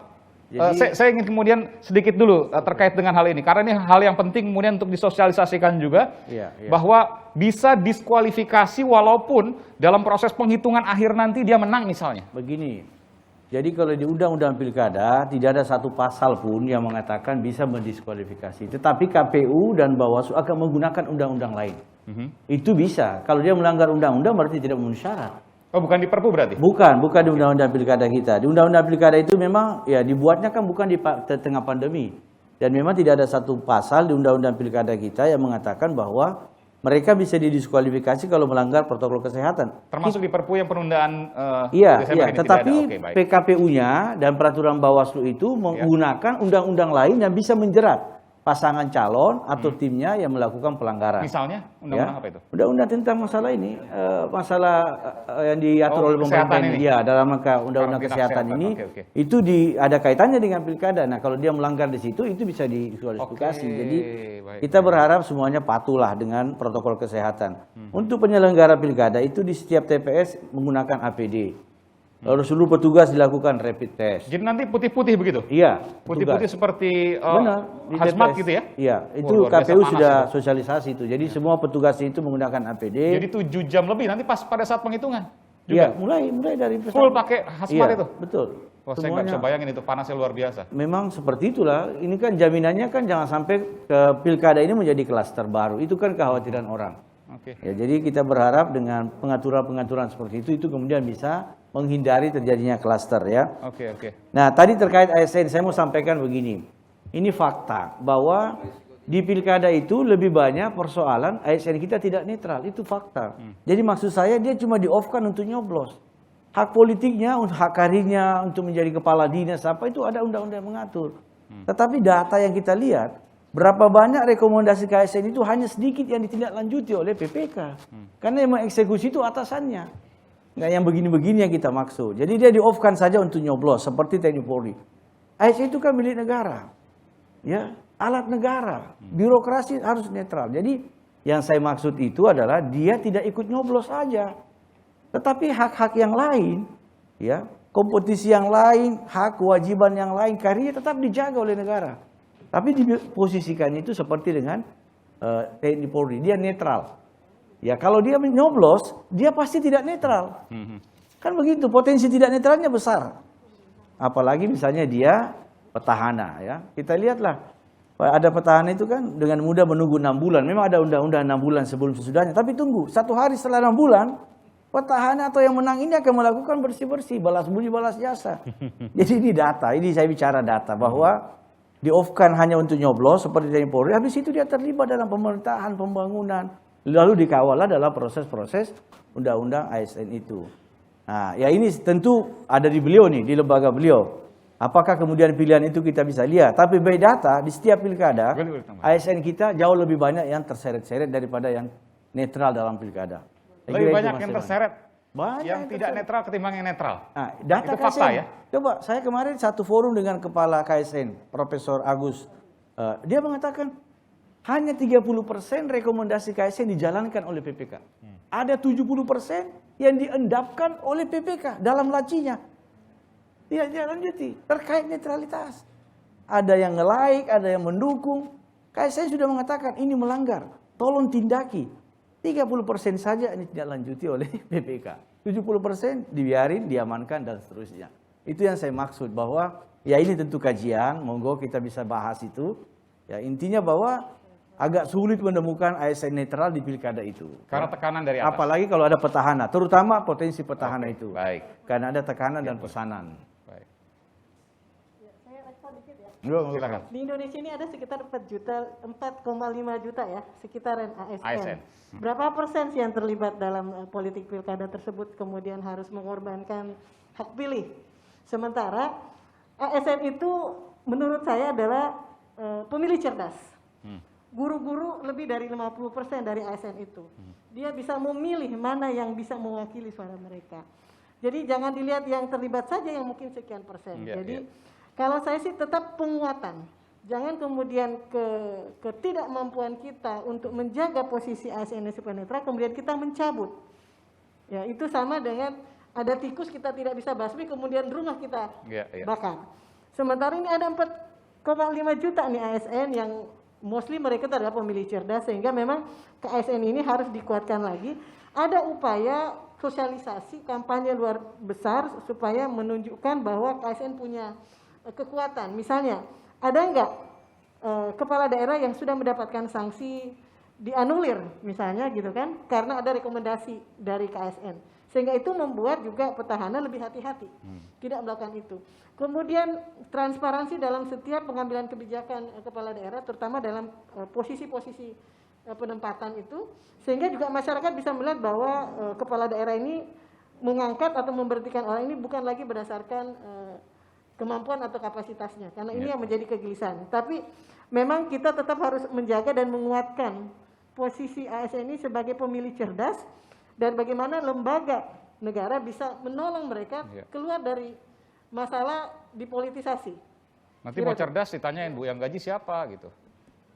Saya kira yang tidak netral secara pribadi kan boleh. Tidak netral secara pribadi boleh, oke. Ya, boleh. Tapi netral. Karena dia nyoblos tidak netral. Iya, Ya, jadi tapi kemudian problemnya diungkapkan adalah keterlibatan ASN di dalam misalnya pemenangan atau ketidakpemenangan. Kan kita bisa ASN bisa terlibat di pemenangan, bisa juga ketidakmenangan ya kan gitu kan. Itu yang jadi problem saya kira. Tapi saya setuju dengan Prof Muhammad maupun Prof Nurul ya, bahwa kayak memang perlu ada kajian yang dalam itu, Prof. Pertama, ini ada pull factor yang kita bicarakan tadi, baru full factor. Faktor yang membuat ASN itu tertarik-tarik kan. Misalnya ada petahana dan sebagainya. Tapi jangan lupa, menurut saya harus dicek juga ada pull factornya nggak. ASN kita ini kan peninggalan dari zaman lama. Budayanya sudah lama. Terjadi jalin kelindan antara birokrasi dan politik itu sudah lama sekali. Bahkan nih ASN-nya sendiri bersiap-siap masuk politik, misalnya kan? Benar nggak Bang Aziz? Jadi ada dua itu yang dikaji secara mendalam, terutama oleh DPR nanti untuk memastikan memang di negara-negara yang memang sudah bagus itu terjadi keterpisahan yang jelas antara politik dengan birokrasi. Di kita problemnya di situ. Misalnya, apakah benar secara dalam konteks hubungan politik dan birokrasi itu menaruh bupati sebagai pembina ASN di daerah misalnya? Karena itu kan politik. Sementara ASN itu birokrasi. Begitu kalau saya ingin boleh bersuara. Baik. Gitu. Saya sendiri bukan ASN. Bahwa sepakat ASN akan tetap memiliki hak pilih, itu sepakat, Bung Jayadi? Saya tanya subjektivitas Bung Jayadi. Secara subjektif saya sepakat. Sepakat. Tapi bagaimana pengawasannya, kemudian penguatannya itu menjadi masalah. Ya, kuncinya di pemisahan menurut saya antara birokrasi dengan politik, dan itu belum tuntas di Indonesia. Karena itu saya ingat juga betul bahwa TNI Polri juga akan ada wacana untuk kemudian mendapatkan hak pilih. Saya nggak tahu nanti tahun berapa nanti Bung Dr. Aziz mungkin bisa di banyak negara maju TNI, tentara dan polisi punya hak pilih di banyak negara maju. Sedikit. Sekarang Bu, ini ada pertanyaan juga nih untuk Ibu dari Nabila di Ubaya, Surabaya nih ya. Selamat siang untuk para pembicara, selamat siang juga. Saya ingin bertanya, apakah perlu dikoreksi tadi pembicara dari Profesor Dr. Nulia ini mau mengoreksi Ibu rupanya. Mengatakan adanya kotak suara berjalan sebagai tindakan agar tetap ikut andil dalam pemilu kada. Bukankah menimbulkan kualitas suara tambah menurun dan peningkatan terpapar COVID juga makin besar? Saya nggak dapat ini. Bukankah menimbulkan kualitas suara tambah menurun? Maksudnya dengan kotak suara berjalan, itu maksudnya gimana? Saya masih belum ngerti ini. Oke. Ya, tadi memang ada penjelasan saya bahwa ada misalnya orang tua yang tidak bisa, karena ada usia-usia, ada penyakit tertentu yang rentan dengan penyebaran COVID ini yang memang mereka tidak bisa datang ke TPS. Atau yang dikarantina. Nah, bagaimana hak suara mereka? Sehingga memang ada petugas yang bisa digerakkan untuk mendatangi. Tentu ada data yang tidak bisa datang ke TPS langsung karena usia, karena sedang dikarantina. Nah, itu harus jadi pemikiran bagaimana supaya hak suara mereka tetap bisa terjadi. Kalau kualitas suara tambah menurun, saya pikir bukan kuantitas maksudnya. Jadi mungkin kuantitas nambah, tapi mungkin potensi kecurangannya tinggi. Karena kan jalan-jalan, tiba-tiba ditukar misalnya, bisa aja gitu kan. Nah, itu lagi. Sistem pengawasan kita ini yang harus tetap jalan ya. Jadi maksud saya jangan sampai ada kelompok masyarakat yang ingin menggunakan hak suara, udah tercatat, tapi karena usia 60 tahun sekarang ini rata-rata tidak mau keluar rumah. Tetap di rumah saja. Bagaimana mereka bisa menggunakan hak suara sementara kita belum menerapkan namanya yang by post gitu kan, dikirim lewat surat misalnya, belum ada. Sehingga memang harus dipikirkan bagaimana kotak suara itu diantarkan, tentu dengan mungkin pengawasan lagi, memang perlu tambahan saksi lagi ya. Tapi itu tantangan. Pemilu kan tidak murah, memang mahal. Tapi bagaimana menjamin hak suara mereka, kelompok-kelompok rentan ini tetap bisa tersalurkan. Karena belajar dari Pilpres 2019 lalu kan penghitungannya saja luar biasa. Itu sampai saya kemudian mendatangi dari PPS di lokasi kelurahan sampai ke KPU pusat. Banyak yang dipilih ya. Banyak dipilih. Nah, memang agak menjadi tantangan juga ketika kotak suara berjalan. Mungkin ada tambahan mungkin dari Pak Profesor Muhammad? Yang ada itu KPU ngatur itu bilik khusus. Jadi nanti kan diukur suhu tubuh tuh pemilih tuh. Ini kita bantu KPU ini sosialisasi nih. Kalau ada pemilihan 37,3 itu tidak gabung dengan pemilih yang banyak. Disiapkan pilih khusus. Jadi dia nyoblos di situ. Itu yang ada. Kalau yang kotak berjalan ini belum diatur oleh KPU. Belum diatur. Risikonya masih sangat. Jadi kalau seandainya yang diisolasi di rumah atau mungkin di rumah sakit gimana nanti Pak Muhammad? Ya, itu kalau jumlahnya signifikan, itu biasanya KPU melakukan koordinasi dengan Bawaslu. Ya, tapi ini kan tersebar tuh. Di rumah sakit A ada satu, rumah sakit B ada satu itu. Saya lihat di PKPU-nya belum diatur itu. Belum diatur. Jadi nanti gimana mereka punya hak suara? Tetap ya, kita berharap kalau kondisinya memungkinkan untuk dia ke TPS, ya tentu dibantu oleh keluarga perawat atau apa, difasilitasi. Dengan kondisi positif misalnya? Kalau positif tentu saya kira tidak sampai itulah. Intinya kalau positif tidak dianjurkan untuk ke TPS, Pak. Jadi kalau saya harus kemudian menyimpulkan, jadi kalau kondisi positif kemungkinan positif akan corona, kehilangan, corona. Ya, kalau corona itu saya kira KPU tidak memfasilitasi TPS-nya kehilangan hak suara meskipun dia isolasi di rumah begitu ya. Kalau diisolasi di rumah, KPU tidak melakukan kegiatan kotak berjalan tadi. Ya, apa boleh buat? Ini situasi yang memang complicated bagi KPU karena dia juga harus menjaga kondisinya kan. Nah, kecuali yang suhu tubuhnya tadi 3,7 tetap nyoblos, tapi biliknya tidak sama dengan yang normal gitu. Setelah dicek suhu tubuhnya ya. Dicek. Berapa persentase kira-kira partisipasi sekarang? Udah ada surveinya mungkin Bu Jain? Tapi kalau secara nasional di 270 daerah itu data surveinya ada sekitar 42% yang menyatakan kemungkinan besar nggak datang. Luar biasa. Ya, yang menyatakan kemungkinan besar tidak datang, 42%-an. Mohon maaf, 58%. Iya, tetapi kan itu baru potensi kan. Tentu itu tergantung kepada bagaimana. Itu kan mereka itu begitu karena takut tertular atau takut protokol kesehatannya tidak terjaga dengan baik. Dalam kondisi normal pilkada sekitar 60% betul ya? Pilkada 70-an. 70%. 70-an. 75%. Luar biasa. 70-an. secara nasional ya. Iya, tapi kalau apapun yang terjadi, katakanlah kita bicara worst come to worst skenario, di bawah 50% pun tetap jadi. Tetap jadi secara hukum kan boleh. Boleh. Iya, Tidak boleh. ada hukum yang kemudian Cuman memang tadi kan itu. kita ingin, tadi Bang Aziz sudah menyatakan salah satu indikator sukses pilkada itu partisipasinya baik kan gitu. Masa kita kalah sama Amerika sekarang itu ada peningkatan luar biasa dari Amerika, sudah 70% tuh angka partisipasi misalnya. Baik, terakhir ada potensi. Tapi di bawah jauh lebih 50%. penting menurut saya partisipasi dari segi kualitas suara, bukan karena jumlah. Selain itu kita hargai kalau bisa tinggi. Jauh lebih penting bahwa dia berpartisipasi karena memahami visi misi program, bukan karena jumlahnya banyak karena digiring. Oke. Nah, itu, Tapi karena itu menyadari ya pendidikan politiknya tersampaikan. Nah itu yang kita lebih harapkan, partisipasi yang berkualitas.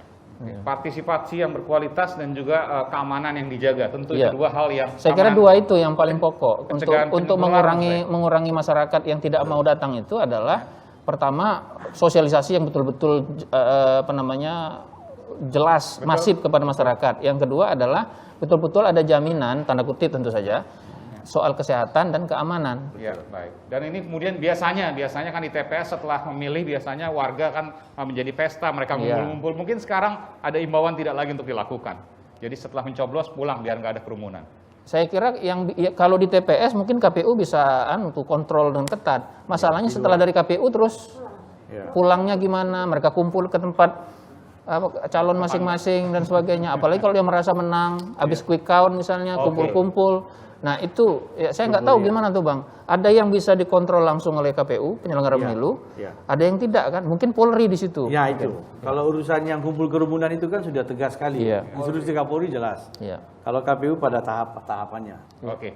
Nanti kita lihat ujian pertamanya adalah di hari terakhir kampanye tanggal 5 Desember 2020, hari Sabtu. Itu tantangan pertama, bukan hanya tugas kepolisian tapi juga tugas kita semua untuk juga mengingatkan bagaimana kemudian tidak terjadi kerumunan untuk kemudian tidak bertambah adanya klaster baru. Baik, terima kasih Bapak-bapak, Ibu-ibu yang kemudian yang sudah memberikan informasinya dengan luar biasa. Ada Profesor Nurliah Nurdin, ia adalah Direktur Politeknik Setialan. Kemudian ada Bung Dr. Haji Muhammad Aziz Samsudin, saya kebiasaan memanggil Bung dalam wawancara televisi, mohon maaf. Ya. Wakil Ketua DPR RI, pimpinan DPR. Kemudian ada Profesor Dr. Muhammad Al-Hamid MSc, Ketua Dewan Kehormatan Penyelenggara Pemilu Republik Indonesia. Ada juga Bung Jayadi Hanan, PhD, Direktur Eksekutif Lembaga Survei Indonesia. Ini adalah akhir dari diskusi kita potensi dan jalan keluar dari kerawanan Pilkada Serentak 2020. Saya Aiman Wicaksono undur diri dan kita berharap serta selalu berdoa dan berusaha agar Pilkada kali ini tetap dilaksanakan dengan sukses, partisipasi yang berkualitas dan aman dari penularan. Saya Aiman Wicaksono, selamat sore. Assalamualaikum warahmatullahi wabarakatuh. Salam sejahtera untuk kita semua.